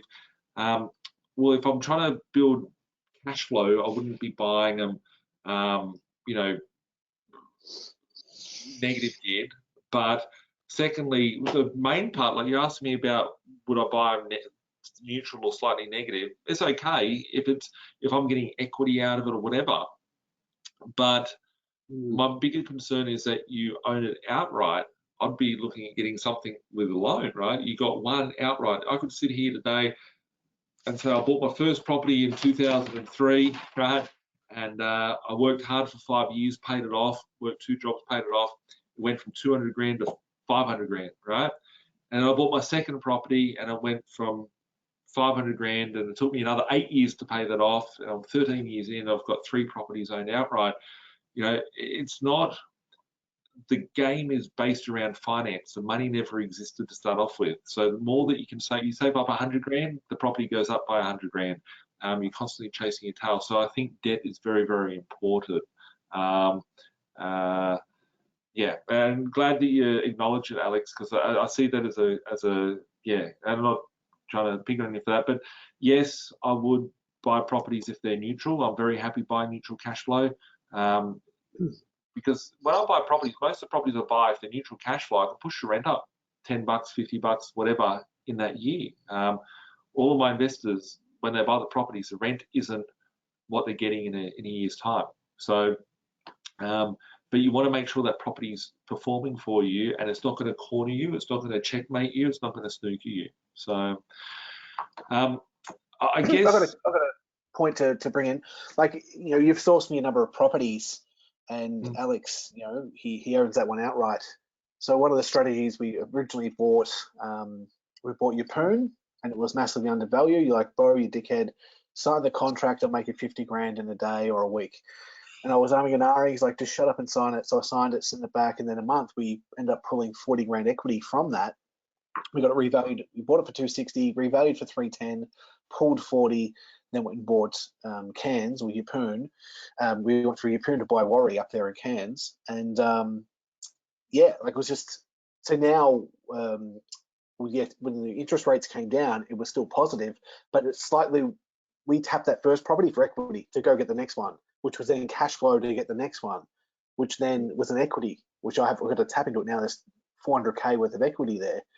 But some of those properties may tip into negative or be costing per month, but you've extracted equity to go buy the next one, and then the cash flow from the next one, which is positive, offsets the ones before it. Like the one up in Warri was like a 14% yield, which helps pay the any increase on Yeppoon. Yeah. That's the game. I game. probably explain that clearly, but yeah, like some will be all positive cash flow, but when you tap the equity to go to buy another couple, that may then switch to slightly negative, but then you're upping the rents elsewhere to help cover that as a whole holistic portfolio. Yeah. I've got one last question here, and I'll get back to the slides. Depal says, hi Nathan, love your work, mate. Well, thanks for watching, appreciate. Question on rent increase. If the property's in a lease, do you have to wait till the lease finishes before asking for the rent increase? Yes, and that's why I'm concerned about people that lock in to a 2-year lease or whatever, because you know they're snookering themselves. They don't have the ability. If the tenant wants to stay there, the tenant has to, you know, if you kick them out, they're going to have to go and find a new property, etc. Most people, you know, don't think of it that way. they're looking at it from, oh, I've secured a tenant. Well, if the tenant moves out, you just put on the internet, you'll find a new tenant next week. But if you're in a lease, you can't push the rent up. You have to give them 60 days notice in most places. So if your property is expiring in, say, February, you put the rent up in, say, late December, and then by the time it hits February, by the end of the lease, so you can put the rent up, but it doesn't take effect until the last day of the lease. So yeah, just a few things there. Structuring your leases is another thing. I've never really talked about it into detail, but structuring the leases for rent reviews is very crucial as well. But yeah, looking at your 2023 sort of property strategy, everybody's position is different. I've been through cycles where I need to have cash flow generating assets, and I've been through phases where I've bought big capital appreciation sort of properties. I think that if someone's trying to build a portfolio, $1 million, $2 million, $3 million, $4 million property portfolio, if someone's trying to build 100 grand a year passive income, they're going to need 10, 15 properties in their portfolios to build that sort of size. If you could save 50 grand a year, some people will be like, 50 grand, I could save that in a quarter. Most people will be like, yeah, 50 grand, I could save that over a year, or it might take 2 years to go and save that. The quicker you can save 50K, that's a new deposit to get into a next deal. And when I had my goals to start off with, and I thought 10 years to get 10 properties, if I just save 50 grand a year, reinvest it into another property, there you go. I didn't understand the concept mentally of how equity works. No one explained it to me. I didn't know. I always thought debt was bad. So, if you can save and put into your goals next year to save 50 grand or 30 grand, I can get you in a property for 100 grand. And that property for 100 grand, you'd need 20 grand, 25 grand. Both shaking his head because one of his properties is like 100 grand, 90 grand. Yeah, my goal, literally, it's funny when you said about manifestation. I said, I want a property. I heard another client of yours actually bought one out in Orange for under 100 grand. I'm like, that's not possible. Like, my belief system just totally didn't comprehend that. Like, major cities are all $500,000 plus. He's like, no, Nathan's helped me get this one and this one. I'm like, fuck, I've got the wrong belief system here. My goal, literally, I wrote down, is secure a property for under 100 grand. And we got it it was 99, and we ended up going back and knocking it down to 97 because it needed some wear and tear fixed up in the property. Just a game changer. But like, I've seen stuff that you've secured 40 grand for a 2-bedroom unit. Like, it was just insane. Like, there's deals everywhere. And Nathan and the team are phenomenal at finding them, where most people just don't have the time. Like, your major income source is your time working in a job. You don't have a lot of time to do all the research, where he's got a whole team that does that day in, day out. And they find deals that you just never thought were possible in areas you wouldn't be looking in. As you said, there's markets and cycles all throughout Australia, all throughout every city. There's different markets, different cycles in going up, going down, all that kind of stuff. And when you're looking across Australia, as much as you and the team are, you're seeing things that most people miss. So like a paradigm shift, like when you were securing that stuff for 40 grand, I'm like, damn, I've got to pull my finger out and go get another 4 of them. Like, that's phenomenal. Like, 40 grand, I just need to put jack all in, and I've got a good deal here. It was 8 grand. 8 grand to hold that asset. I've got some blocks of land I'm negotiating on at the moment, and they'll be about 20 grand, maybe 20, 22, 23 grand. That's the whole price for a block of land. 1,000 square meters, brand new estate. It would cost you more than 20 grand to put the road and the gutter and the electrical pipe into the house, into the block. We did some deals this year that were like 100, they were like 18, 20 grand, 22 grand, similar to that. I did them in 3 different areas. One of those areas, the market's gone up and they're selling for like 140, 130 grand now, and literally like 10x or 8x or whatever. And my advice to those investors is to sell them, take that money now, and go and there's another 2 or 3 in deposit. So it's just you're incubating that cash over there. So yeah, like I think everyone like you can go for it. If you can save 20 grand, 30 grand, 50 grand, whatever, have a goal But if you can just save one cash deposit per year, well, then you're going to lock one property into your portfolio. If you can then pull equity from one or two of your existing properties, you know, I've got people that have built like 10, 15, 20 properties in 2 years, 12 months, 24 months, 36 months, that they just pulled the equity, kept recycling. They might have had 100 grand to start off with, and they just kept recycling it. And, you know, that's good if it works and it's green lights to the city all the way. And, you know, it's really exciting. I love when that happens. But if it doesn't, and you're saving one deposit and you're getting 2 from equity, then you're getting 3 a year, and you do it for 5 years, there's 15 properties that you've done.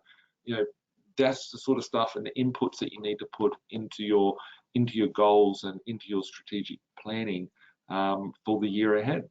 And, you know, I said beforehand, like, being strategic, right? That I don't encourage this. It's just some weird stuff that I do because it would add a lot of risk. 3 years for a settlement, most people wouldn't be able to factor that in. Like, you could be working today and having a business next 2 years. You could be single today, and in 4 years' time, you can have a family with kids and partner and whatever. So, you know, trying to factor that in, I just know, okay, I can put it on lay-by, and I know that I could just, you know, sell off a car or get rid of something and I can settle the thing, but I don't want to do it today. So looking at it, you know, do you have $10 to your name, right? I've got investors that have come and have had like, I've got like $1,000 in the bank, can't do shit. And it's like, hang on a second, you've got a house, you've got 200 grand equity, you go buy 4 straight away, you go buy the 4 properties, and then you can pull equity from those 4 and go buy another 3, and then in a year or two, they've got, you know, 10, 15 properties. They had nothing to start off with, but their mindset was trapped at that. People come in, they've got, you know, $1 million, and they've done 1 property in 5 years or 8 years or whatever the case might be.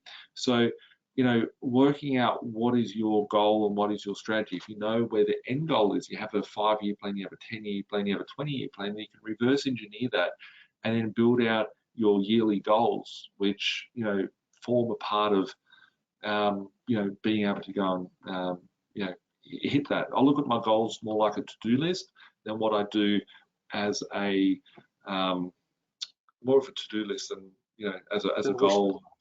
Yeah, a wish. So, without one thing you were saying before, Nath, like with those properties you're securing for 18 to 20, 30 grand, 40 grand, it's the income stream. That's another passive income stream you're not working for. The banks lap that up, and that's where my mindset has really shifted the last few years. It's like when you're saying debt is the asset, I'm like, oh, the asset, like, yeah, it is the asset. It's, you know, you're getting the great asset income stream from it. You've got the capital growth potential, and it's just phenomenal. Like, you just got to get the right structure around it to make it happen. And they don't all go up at once. Like, you know, one might go up and double or triple or quadruple, and 5 others may do nothing. And then in 2 years' time, those go up, and then the other one does nothing, right? And that's being exposed into those different markets. So, yeah. And it's the serviceability, those multiple income streams from those properties, paying rent into your bank accounts. It's phenomenal from the serviceability side of things, where you know, a lot of people are like, oh, that's a shit property. It produces income, which helps you service for the next loan, to get the next assets, to control. It's not about, it's controlling of the asset. And you don't like, you put like 20, people don't get this. For me, like, a real big distinction, like 20% deposit, you're getting 80% finance from the bank. That's 400% leverage on your cash to control an asset now. So I've put 20 grand in to control a 100 grand asset, 80% leverage. If that goes to 150, I've now made, you know, 250% of my money.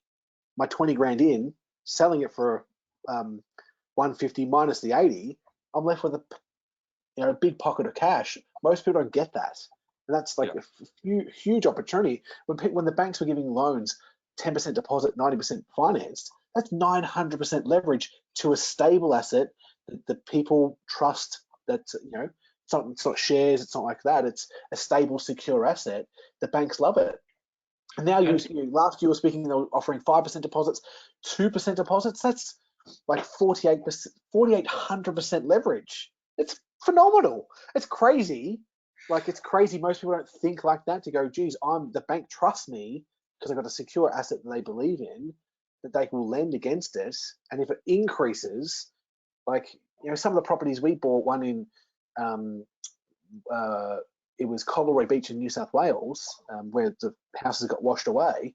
We bought it for like 500. I think it was a 10% deposit in, and we ended up pulling like 250K out of it in 2 years. So like the money in, we made 500% return on that property over a 2-year period. But most people Yeah. don't see it like that. I'm like, that's phenomenal. And like property in New Zealand, you put like, it was like 400 or 500 grand. It's now worth $1 million, but we put like, it was like a 5% deposit down, and like that was like 1,800% increase on cash in the value. Like when you start to analyze the numbers, like, wow, this is exciting. There's no qualms in paying 7, 8, 10, 15%, or if you're getting great deals at the bank at 5, 4, 6%, it's cheap when you look at the growth you can potentially get. Yet again, it has to be a growing market. But like when you start to analyze all the numbers and go, what was the actual increase on our cash invested? It was a phenomenal return. Like that really blew my mind. And when you start to really understand the numbers, like you can get really excited, going, Jesus, that money's actually quite cheap. Even Yeah. it's expensive, but relative to the return you're going to get. Yeah. And Sorry, something just occurred to me right in my thought as you're saying that, Bo. If someone wants $2,000 a week, right, or $100,000 a year, they're going out and selling a day of their time for $280 a day, right, over the week. Literally each property is like getting a day back. Yes, you've got the debt attached, but if you can work out and you realize that the debt never existed to start off with, right? It's just a belief system. Inflation makes that debt irrelevant. Inflation makes that debt worthless. I thought 495 grand debt across a portfolio of like 7 or 8 properties, I was going to go bankrupt back in the day, right? I literally feared it so much, right? But my income was like, 40 grand a year.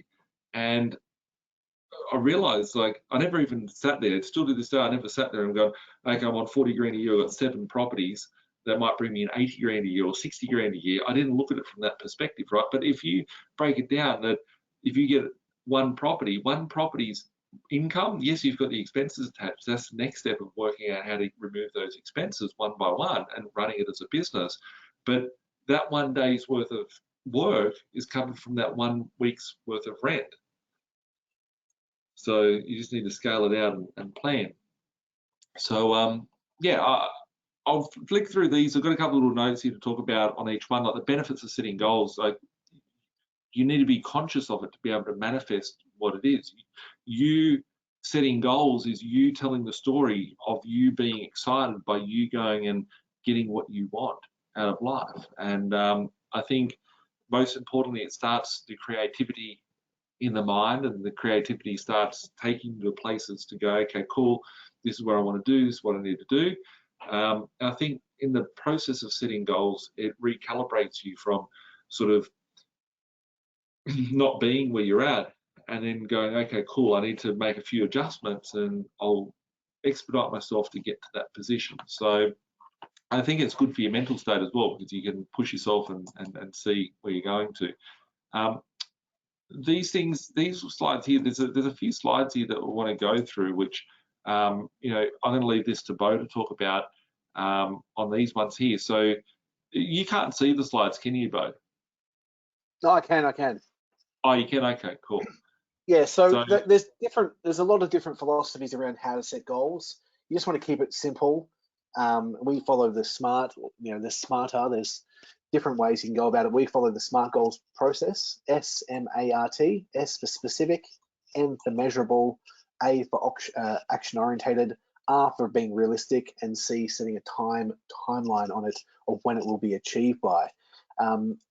Yet again, you can say, I wish, I want, I could.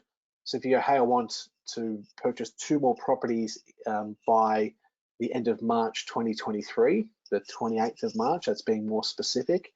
I need to speak with the finance. I need to get stuff to the from the accountant in order to get the finance approved. I need to chat with the investor relations team in order to start the process. Like you've just got to start mapping it out and going, great, what's my goal? And then what's the actions I need to take to get there? And nothing, like it's not hard. It's not hard to buy a property. It's not hard to save money. It's doing it. And that's where most people fall short in the actual doing and execution phase. They just don't execute fast enough or have the right strategy or articulate their goals clearly enough that gets them excited about showing up every day. And most people you'll see aren't excited about life. And like I was watching, a thing the other day, this guy, I'm like, God, come on, man, just show some excitement. The opportunity's right there. Just didn't even see it. The person didn't even see it. I'm like, if you had the energy, you'd start seeing things differently and you'd identify the opportunities right in front of you.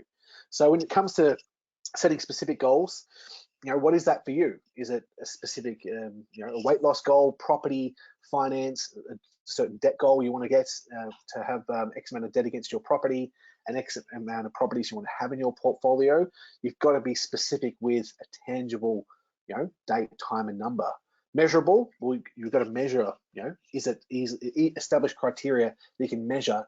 Are we actually making progress? And, is it going to be achieved? Action oriented, what action steps am I going to take towards achieving that goal? And that could be, hey, I'm going to book a discovery session, chat with the investor relations team, organize a session with Nathan, chat with finance, and this could be with anyone else you're working with as well. But, they've got a really good team there. And as I said before, it's about the environment and having a whole team that are specialists in what they do, that are all working for your best interest to help you build your portfolio and push and grow your position. And that's keeping you accountable as well. Action orientated, realistic. So if you were, starting off with not a lot of resources and go, hey, I want 20 properties by the end of next year, is that realistic? You've got to be real with yourself going, hey, let's just get the first one. My goal might be 3 in 12 months, but my main, bare ass minimum, I'm securing 1. And then once you've cut your teeth on the first deal, great, I didn't die from that. It's not too stressful. I'm ready to go again. And timely. You got to have a date. Without a date, it's just a dream. So you can, hey, I want to. And Nathan, and some of the goals Nathan set, he was 2 years late, but he's got a big list of goals. Hey, he's going to achieve it anyway. Most people don't set the goal, therefore they're making no progress towards that outcome. So it's better to have a goal with a date and you don't achieve it, but you've made 70% progress there. You've grown as a person, you've developed better contacts, you've evolved to become the person you need to be in order to, manifest that outcome and that resulting goal that you want in your life. So yeah, smart goals, specific, measurable, action orientated, realistic, and timely. I think in the next slide or two, we're going to have different areas of life in which you can set them in. You can set them for your own lifestyle, relationship and family. You can have it from a contribution perspective. It's also the property, financial, and work and career. Like, your time and your working capital is a great income stream to begin with to help, you get paid well to then deploy that into assets that can produce the passive income. So you work your ass off like Nathan did for that 5 to 7 year window, just hustling, using his active income to then buy the passive income streams that are the asset, which is the property with the rental income. So it's definitely good to have your goals broken down by different areas of your life, because we're not just one person, we're holistic beings. So you might have your goals around the property. I want to own 2 or 3 properties, or I want to get 10 next year. All right, financial, I'm earning X amount at the moment. My goal is to increase my income if I can through my business, or if you're working, what do I need to do? And ask the questions. What can I do to earn more in this business? What can I do to earn more in this role? Oh, it's not possible. All right, well, I need to start a side gig, a side hustle, or I'm going to find other opportunities that's going to pay me more. And it's a employee workforce market at the moment. There's jobs everywhere and there's plenty of openings. So if you're not happy where you currently are and you want to change your environment, change the company, and go into that business going, I want to add more value. What else can I do? I don't want to be just capped in my income. What else can I bring to the table that I can be rewarded for that would benefit, in alignment with the business goals and outcomes? That if I help brought that to the table, that I'll get compensated for that. So I think, are we going to do a section to write our goals? Or yeah, there's another one that's my life in 10 years. Most people don't plan 10 years ahead. Nathan had some goals. he said he reviewed them often, but he hadn't updated that spreadsheet after he created it. These ones were the 10-year goals. Like I've referred back to them, right? The ones that are read out were like 10, 15, like they were the big ticket goals. They were the long-term goals. But the annual goals, I look at like weekly. I have them constantly open my Excel spreadsheets, and I'm like, oh yeah, something's annoyed me or whatever. It's like, okay, what do I need to do? Because I spent a week to design where I need to be for the next year. Yeah, linking it back, but yeah. And it's so important, the reflection process to review, like it's self-awareness for you, and females are phenomenal at this. Males, we need to improve our ability to tap into our intuition, but self-reflection, how did I show up today at work? How did I show up for my kids, my family this week? What can I do better? The more you have that self-reflection, it could be daily, it could be weekly, it could be monthly. Most people review their goals yearly. There's only one opportunity to go, oh geez, I didn't actually put any effort into half the goals on my list because I only reviewed it once.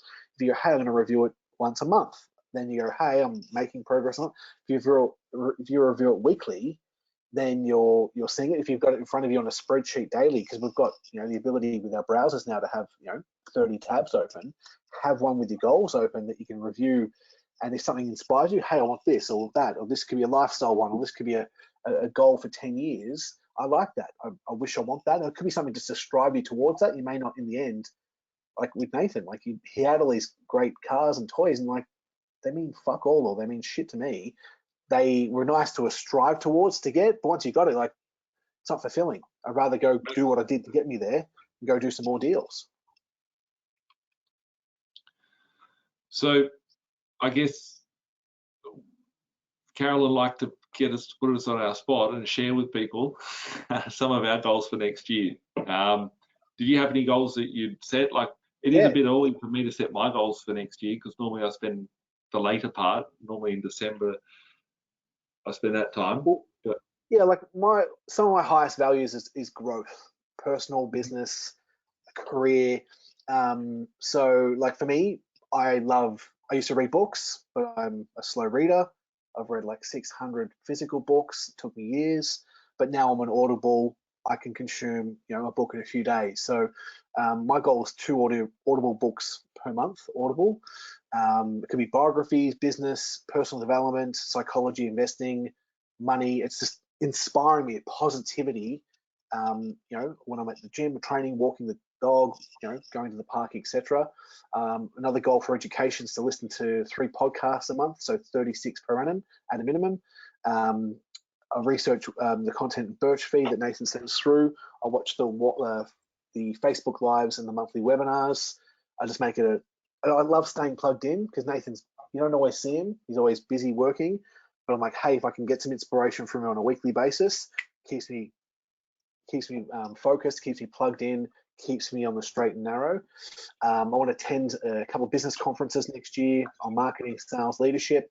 From a health and wellness kind of perspective, I want to increase the cycling. I want to do 3 per week, 2 to 3 weight sessions per week. I drink a lot of water, as Nathan kind of mentioned before. That makes me feel good, gives me electricity, gives me good energy. I drink 4 or 5 a day, and that's just kind of standard. If I'm training and doing a lot more, then it's probably more liters of water than that. Meditation 3 or 4 times a week, and being happy and practicing gratitude for where I'm at in life. We all tend to get like, I want more, I want more, I want more. It's like, hey, I've actually achieved a lot. Got to be grateful for what you got in order to receive and get more. I want to lose some weight, so I want to drop about 20 kilos in the next 12 months at a minimum. There's a thing called 75 Hard Challenge. I want to do that and complete it. I got about 20 days in last month, and then I fell over. So yet again, learn from lesson and go again. When it comes to properties, get all the properties valued in portfolio, get all the interest rates reviewed and see if we can knock some of them down, do the rental review to increase the rents. I need to refinance Tugan, which should have 3 or 4 properties in there, deposits to go again, plus I've got probably another 1 or 2 in cash that I can deposits to go, so I could probably get 5, but I said, hey, let's go for 3 just as a minimum to get moving. In financial, want to decrease my expenses by 10%. I know rents, interest rates are going up, so I want to find other areas to reduce lifestyle expenses by 10%. You know, not going out or eating out as much, make better nutrition, better foods at home, and obviously increase income, make an extra 50 grand in active income to then, that's another deposit that I'm looking to work towards. If you go to lifestyle, I want to do a holiday in New Zealand with Em and her family. We're doing that in December. Lifestyle, I want to get a jet ski license and buy a jet ski with some mates so I can split the costs of investing in that as a kind of fun thing. I want to do 2 fishing trips whilst in New Zealand. There's a motorbike club. I've got a motorbike. I want to buy a faster one. So there's a group that we ride with. They go out a lot. I'm allocating 1 or 2 times per month because I just don't have a lot of time. I want to do a charity bike ride next year, 500 kilometers in Thailand to raise money for an orphanage. I'm going to go to Melbourne to see the family. It's a trip. And yeah, get a 1000cc or 800cc dragster motorbike. That's just some goals there. 3-year goal. It's always been a goal, but I'm like, the money to buy the AMG C63S, I'd rather put it into property. Like I could buy one cash, you know, 3 years ago. I could do it today. I'd just rather have that money invested in property than buy the asset. So it's a goal to work towards. But if I get a payday, I'll definitely go after and buy that. But I want one. Yet again, it doesn't have to be a brand new one. A friend of mine, Joe's got one that's 2012, beautiful, and he's, you know, now 60 grand because the market's inflated. I'll wait till it goes back down to 20, and that's the, you know, market point that I would happily buy that car as a reward. Family relationships, enjoy life, take Coco to the beach to collect shells once or twice a week during the warmer months of summer. Spend more quality time with Coco and Em, with family experiences and planning them. We got busy and haven't planned as many as experiences that we normally would do. 1 date night adventure per month with Em. We need to do more of that. Speak with my mum at least once a week, and my brother and sister. From a networking and personal, I love meeting new people. I thrive off people. Is make 2 to 3 new meaningful connections per week, and introduce myself to, you know, 10 people per week. So introduce myself to 10. 2 to 3 might vibe on the same energy, and then we could you know, have more of a deep and meaningful conversation. From a contribution point of view, I want to raise at least 5 grand for Hands Across the Water charity. I want to impact 1,000 people closely in 2023. That could be through like webinars like this. It could be through other education, and like I love seeing other people succeed. How can they earn more? How can they build their position? And you know, that's the, you know, with the companies I work with, it's how do we build the right culture? How do we then help them excel? And when everyone's winning, you know, everyone's in alignment with the vision of where it's going. Yeah, that's some of the goals I've written. Probably motivated and sprayed you with them, but yeah, I thought about them over the last week and just said, hey, this is, you know, things I'm important. There's priorities out of each area, but I just gave you a list of, you know, 3, 4 from each area. Yeah, thanks, Bo. Like that was a lot. There was a lot that you shared with everyone today. I keep some of my stuff just because I throw stuff out there, right? I can't share with everyone all of my stuff, right? Because some of them are very personal and stuff. But I actually caught up with a mate of ours. You know him yesterday, Mitch, and I was talking to him about stuff, and he was showing me some photos of things, and it actually just having lunch with him and taking a moment to chill out. I was like, hang on a second, some of the things that I've done this year, I've done extremely well, but some of the things I forgot that I was going to do at the start of the year, right? And it's just like personal, like inside of me. And it actually set me on a little tangent in the last 24 hours to change like a fair few things in my life, because I pushed this year, but it's like I can't keep reproducing that same year of like effort, energy, all that sort of stuff that I've been doing. And yeah, like it was just a realignment. It was just that one little spark that was like, hang on a second. It was got nothing to do with property. It's more of a personal sort of what I do on a daily basis with you know, home life and all that sort of stuff. So it's you know, it's redefining. It's like I'm putting together all the little bits and pieces for the next 12 months at the moment. I remember seeing people's goals, and I look back at some of my goals when I first started, and they were pretty specific. But you know, like people say, I want to lose weight next year, right?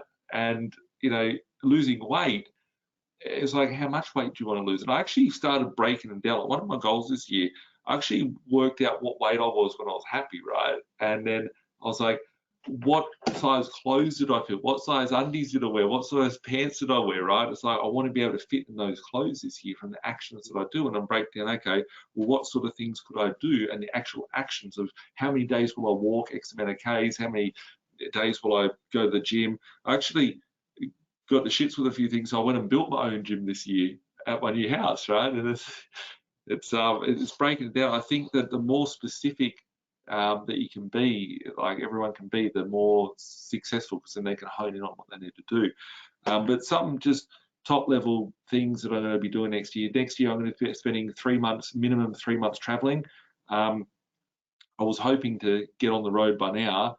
However, one of the motel renos screwed me up, just throwing too much on my plate. Like, I've settled like 10 motels this last quarter, and all these things prohibited, plus my mother getting sick and needed to look after her. So yeah, I plan for next year, probably around February, spending ideally a quarter in Queensland, and I'll do these like little big laps. I'll go to a state, come back, do what I need to do here, go to a different state, come back, do what I need to do. Of traveling, I've got the vehicles, I've got the caravan, I've got everything ready to go. It's just a matter of the timing. A goal, I'm probably halfway to what I was hoping to be with some of my weight goals, because I just, busy in life and all that sort of stuff. But I need to be, I'm going to grow this rat's tail until I get under 100 kilos. So when I cut it off, I said I'd shave my beard when I grew my beard really long, about 5 years ago. I shaved my beard off when I made $1 million, my first $1 million in crypto. And yeah, so the rat's tail will go when I'll shave my whole head, when I don't look like the guy off Family Guy. It's yeah. So that's the goal of being under 100 kilos. And one of my things for next year is to increase my passive income by $2 million. I know it's a big stretch, but that's one of my goals for next year. And it helps me get to more of that position of, yes, I'm going to be happy no matter what happens with my cash flow wise, but I'm looking at, I always say it's not about building for me today, my own life. It's about building, future generations, my grandkids. I'm thinking about the great grandkids and those sorts of things. So I shouldn't probably think that far into the future, but I like to have control over that, and it keeps me focused and keeps me motivated on that front. But yeah, looking at, for everyone, I haven't, written all my goals for next year, but I had for my goals this year for health, cut out all sugars. Right? I used to be drinking and eating out of a brown paper bag from Macca's or some fast food. So I've cut out all sugars. Occasionally I'll have, something, but it's very minimal. Do a certain amount of exercise per day. Work out a minimum of 5 days a week. I have failed on that, which, is obviously. Eat X amount of pieces of fruit and vegetable per day. I try and consume that in line with that. There's health goals in there.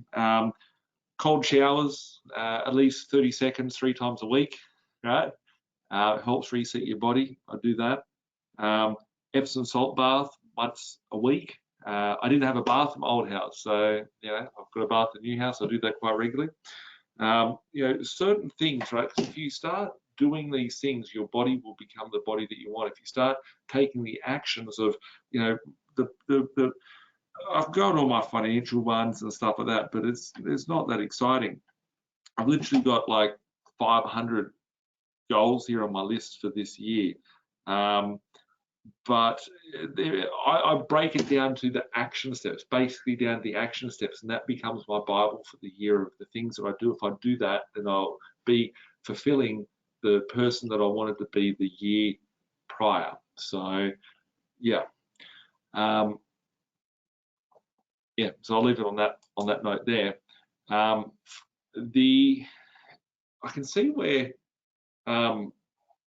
going. Last time we did 3 hours of this, Bowie, when we were on here. We're 2 hours. We better speed it up a little. Yeah.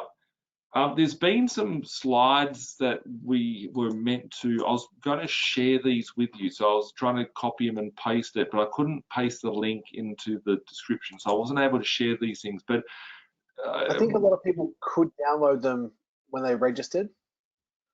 I think yeah, they were sent out a couple of days ago. So just check your emails. You'll be able to get a copy. yeah.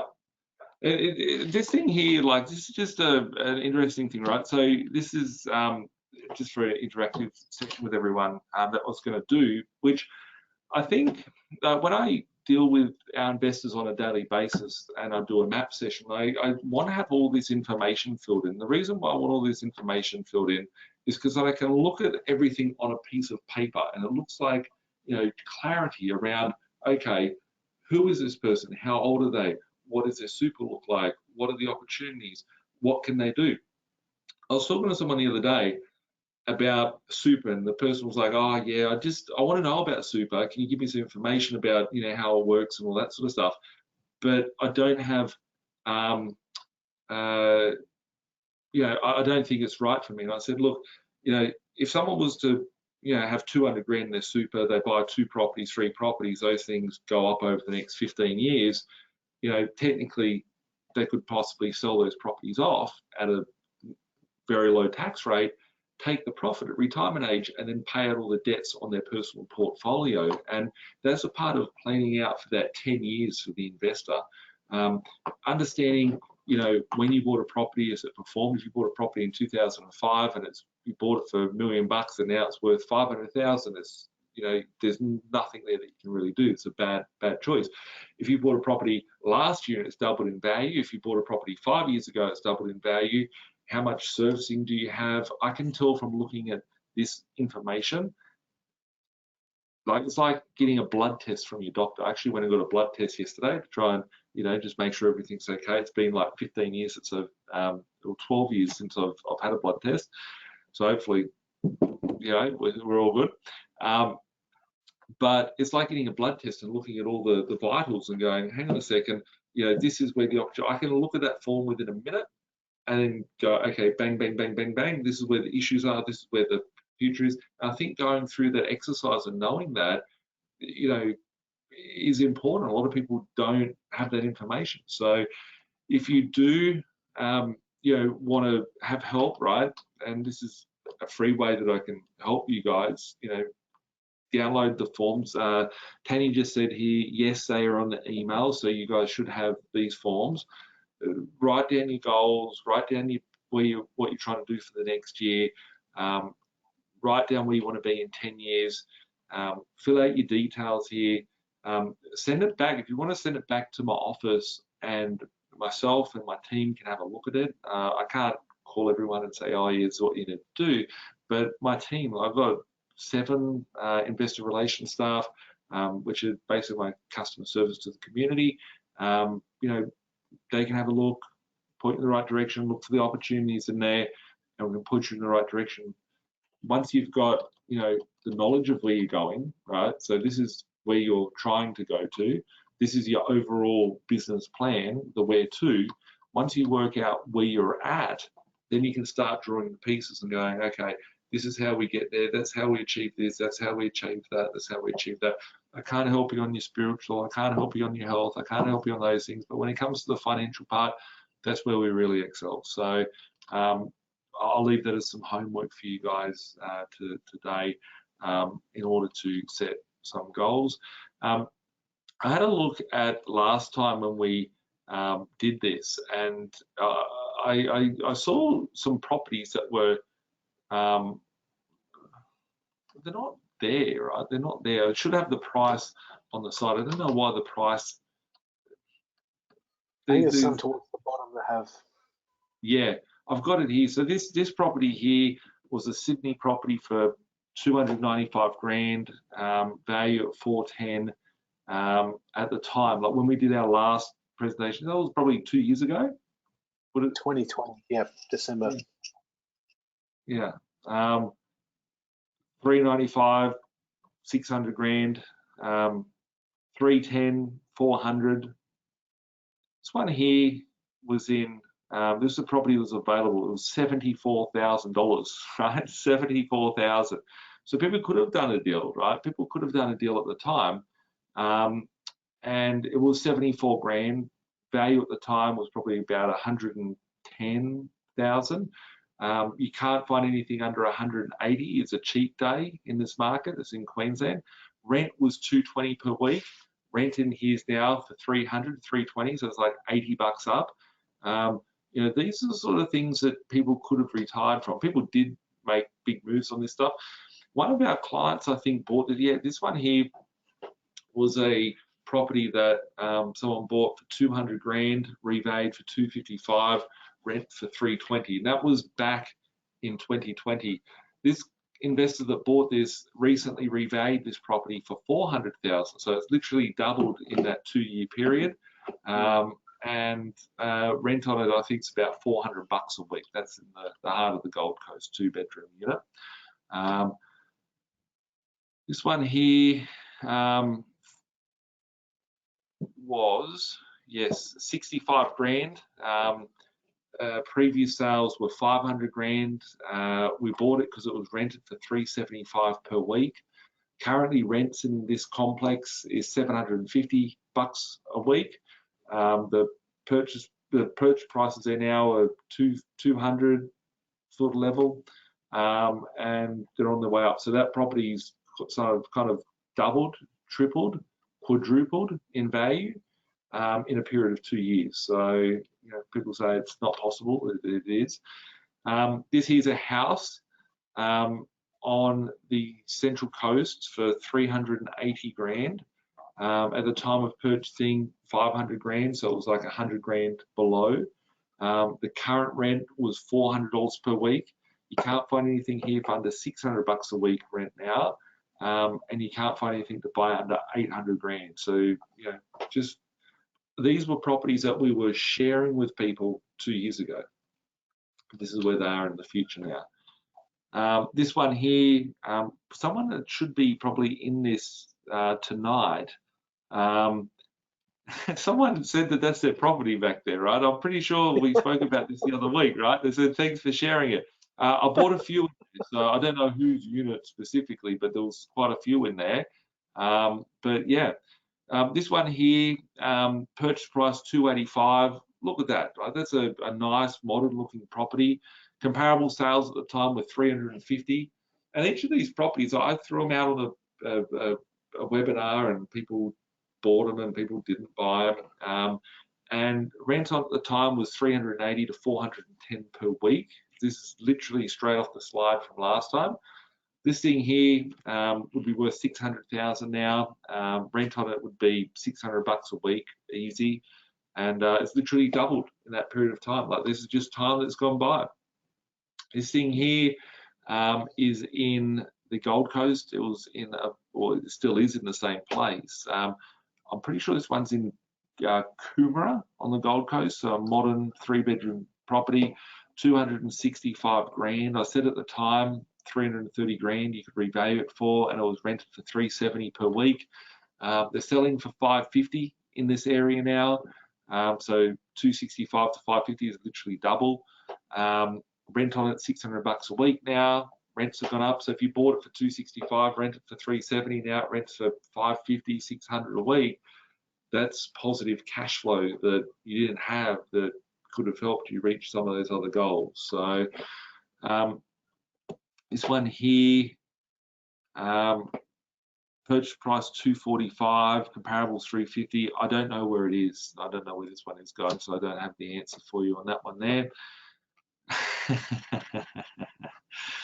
Wowie, wowie, wowie. This thing here, 65 grand. The time of buying it, 100 grand. There's nothing under 200 grand in this area. It's renting for 220 bucks a week at the time. Can't get any for under 300 bucks a week rent. So imagine picking up 65K, getting 300 bucks a week. There's the sort of things that, you know, help you along the way. So always share things that are available. It's property, it's a house on land, 150K. Looking at recent sales, other properties, 190K. $350 a week rent. This one here is off market. Purchase price $2.3 million. It's a house on almost an acre of land. Got a dozen units attached to the house. The house rents for like $600 a week alone. The units rent for like $300 a week. 2.3 million, rent for 210 grand a year. It's positive after expenses, $70,000 to $100,000 a year. You know, that thing there, someone's got a foundation portfolio, that thing there will get them to retirement. See here, 125 grand, recent sales, 160K, and rent is $250 per week, not $250K per year. So some errors there with the K on it. So this one here, 175K. Other properties out there, you know, 220, 230K. Rent, $350 per week. This thing here, bulk deal that we just did, 330 grand.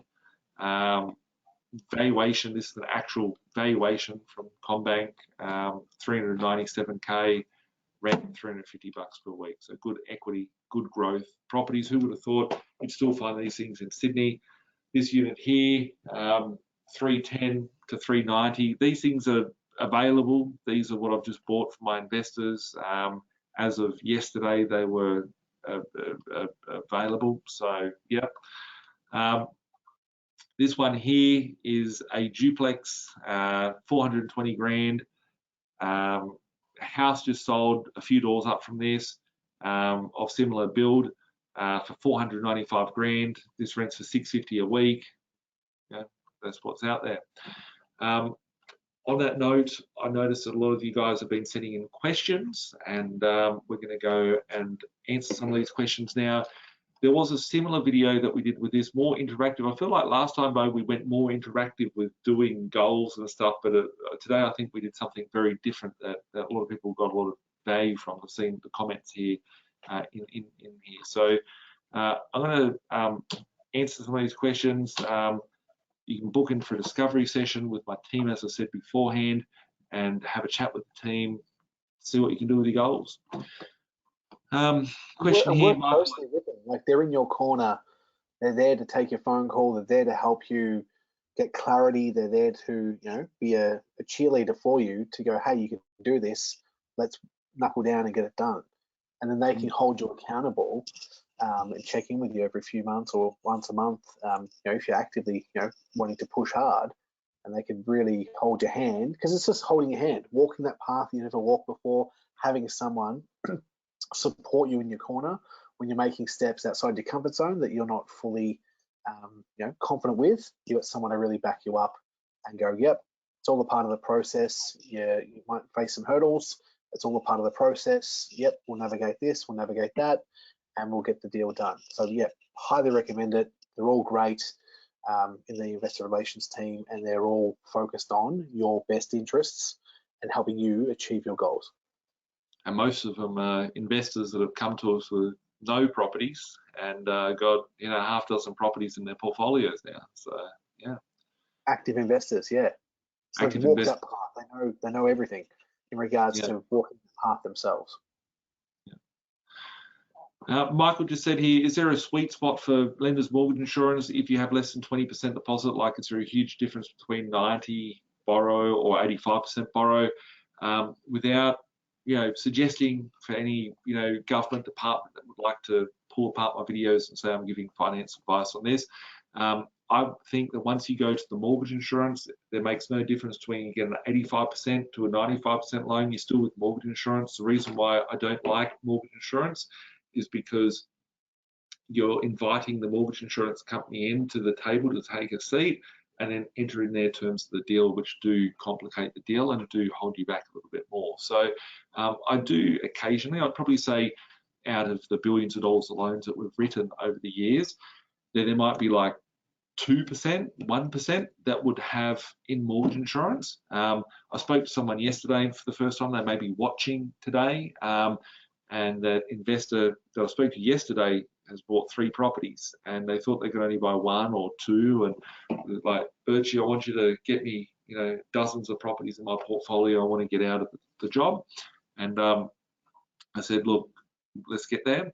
I made a suggestion, and not that I make suggestions, recommendations, but I clarified the concern, and the suggestion around that was, you know, for one of the properties that was existing to be raised to a certain level, which allowed a lot more cash out from the refinance, and that enabled to go and buy another property. And those properties are like the hooks in the ocean. I believe 2 of those 3 properties will be back to pull out equity within 3 months, and then be able to reproduce that into the next 2 properties and the next 2 properties. So it depends on how you use it.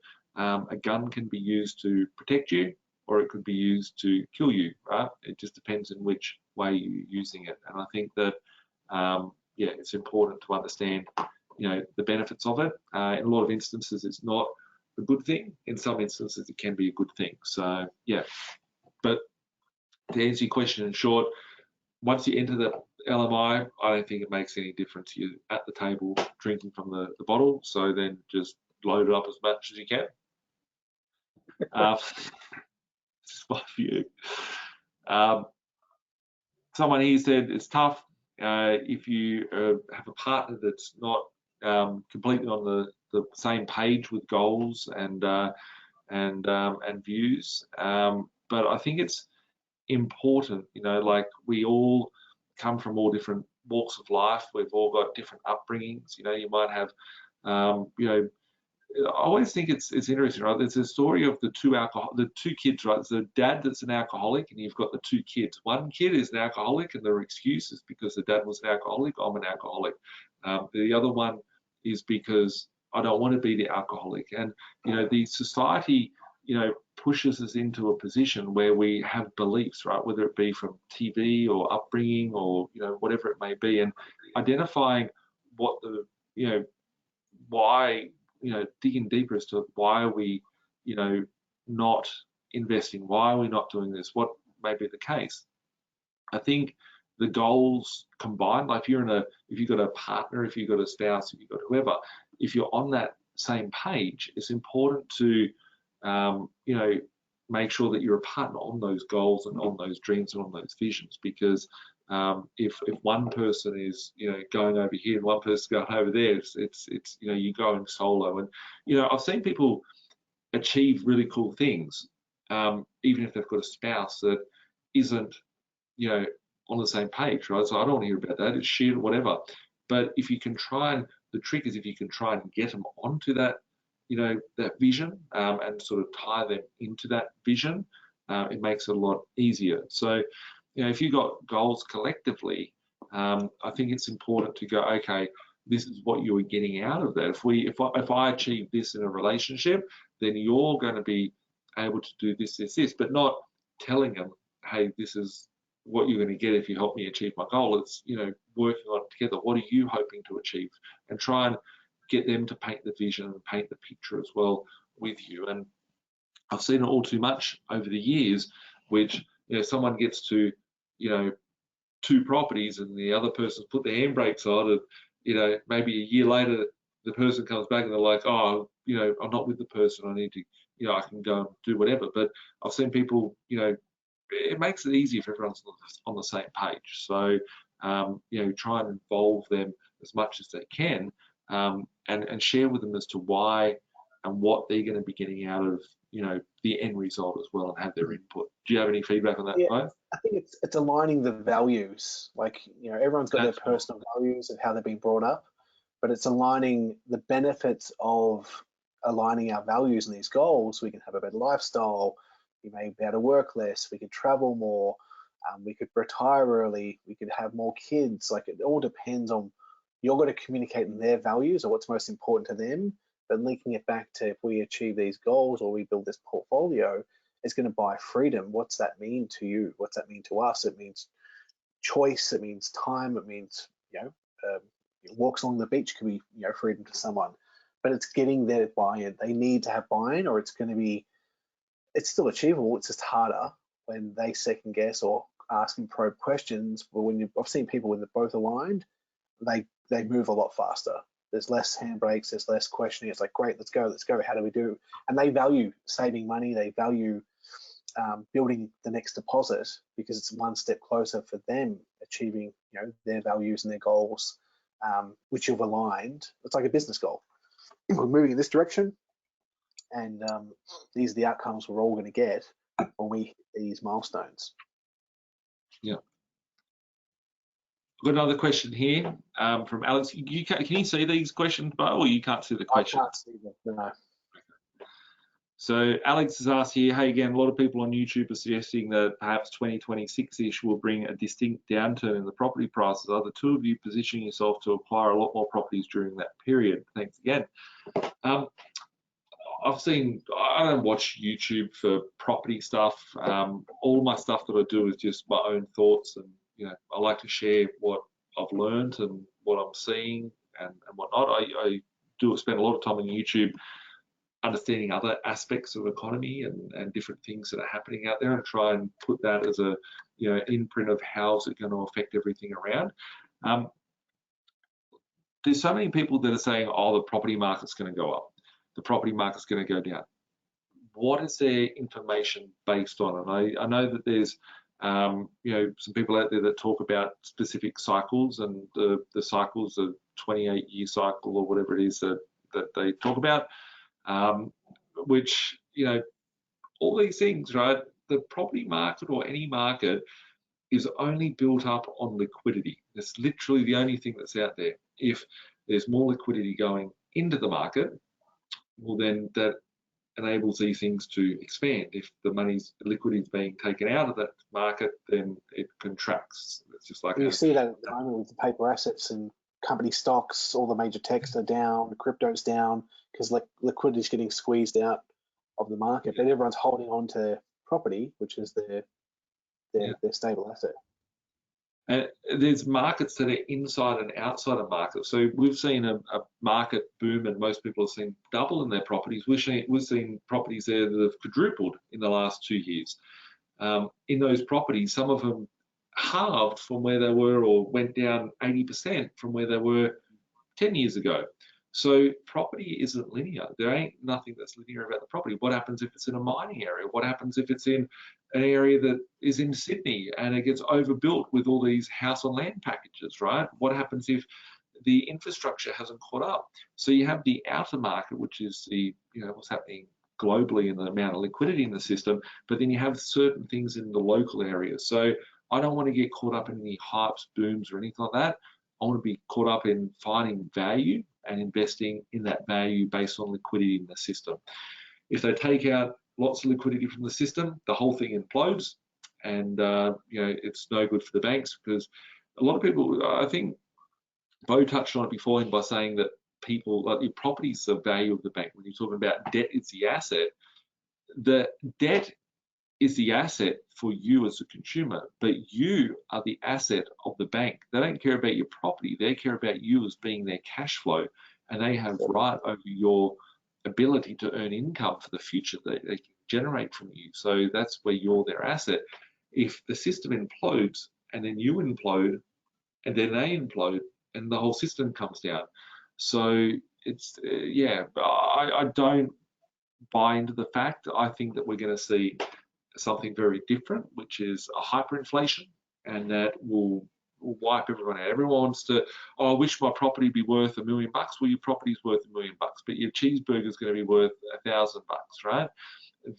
Everything will rise, but we're starting to see a debasement of our currency, and I think it's going to get a lot worse over the next decade. And the world that we're in at the moment is not a world that we've ever seen beforehand, and you can't prognosticate it with some theories that are out there. It's only controlled by the amount of liquidity in the system. If no one could get a loan, your $2 million house with, in a housing estate is now worth 10 grand because no one can afford to buy it. So it all comes down to the amount of liquidity going into the system, or lack of liquidity in the system. So just my thoughts on that one. But on that note, guys, we've been here for about 2.5 hours. I said to someone beforehand that I need to hop into a meeting at 9:30, and I said I predicted that would probably be on for about 2.5 hours. So I just want to thank everyone for tuning in and having us a part of your family and spending your evening watching us. And hopefully you've gained some knowledge or some thoughts or a spark to, realign you. Hopefully you've had a great 2022. And hopefully 2023 is all of what you are hoping to make of it. And if we can be of any assistance along the way, reach out to us, have a discovery session. We're here to help however we can. And I just want to thank Bo as well, right? Bo's got a young family, and he's spending his night to come on here and talk about goal setting as well. So strategy. So. I appreciate the opportunity, Nathan. I love helping people achieve their goals. It lights me up like a Christmas tree and fulfills a lot of my values, because when I see other people succeed, it shows we can help them uncover their full and true potential. There's nothing more rewarding than that. And when you go and see them achieve their goals, then they become a more confident leader in their community, for their family, their kids. They got more choices. We're exiting them from the matrix, and they're living life on their terms. So yeah, it's been a privilege. It's great to hang out with everyone tonight. And yeah, send through to the team, the investor relations team, admin@beinvestor.com.au. Shoot through your goals. Your investor relations person who's assigned to you, they'll pick that up. Say, hey, these are my goals. Check in with me. Please keep me accountable. I want to get X amount of things moving this year. The more you engage with them, and the more proactive you are, the quicker you're going to get results. And they might go, hey, cool, we've chatted. Let's speak in 3 weeks, or let's speak in 6 weeks, or let's speak in 12 weeks, or let's speak in 2 weeks once you've achieved or done, because they're like your accountability buddy, right, or coach. I'm going to go do this in the next 2 weeks. Report back. I'm going to go achieve this in the next month. Report back. I'm going to ask for a pay rise. I'm going to do this. I'm going to do that. You're going to be accountable to someone. When you're accountable to someone and someone else knows what your goals are and what you're working towards, they're going to be a cheerleader in your corner, but you're going to be more proactively working your ass off towards it, knowing you've told someone, this is what I'm going to do. Exactly. And throwing it out there, you're manifesting it. Once again, getting back to that word that I don't normally talk about that, but it's it's manifesting it. So awesome. We create our reality through our thoughts and actions and behavior. So you tell more people your goal, your dream, your outcome, then I know somebody can get you there fast. Well, you've got a great team around Beinvesting to help you do that. But if other areas of your life are health, get a great trainer, get a great nutritionist. Go find someone who's achieved the result you wanted in any area of your life and model the success. Spiritual guru, if that's an area of your life you want to work on, go find the best, look them up online, watch a couple of their YouTubes, reach out to their team and get distinctions to get you there faster. That's why I love Audible. You can download and get a personal mentoring in your ear for $14 or whatever it is a month per book. Helps accelerate your learning. The more you learn, the more you earn, because you see opportunities, you see things differently. If you're showing up with the right attitude and energy, you're going to be valuable to anyone. I truly believe that. Bowie, I've got one question for you. You're coming down to the Christmas party in the weekend? Yes. Flying down on Sunday the 13th at about midday. I land at midday in Sydney. Yeah. How long are you staying for? I fly out midday on Monday because I got to get Em's in Melbourne. Em's in Melbourne on Friday, so she's like, "You can't go." I'm like, "We need to make it happen. We need to find a way." I'm going. So we found a friend. They're going to look after Coco with their 3 kids for Sunday night, and I'll fly down, be at the party, be the MC, have a good time with everyone, and then I'll duck back to the Gold Coast on Monday. So you're the MC, great.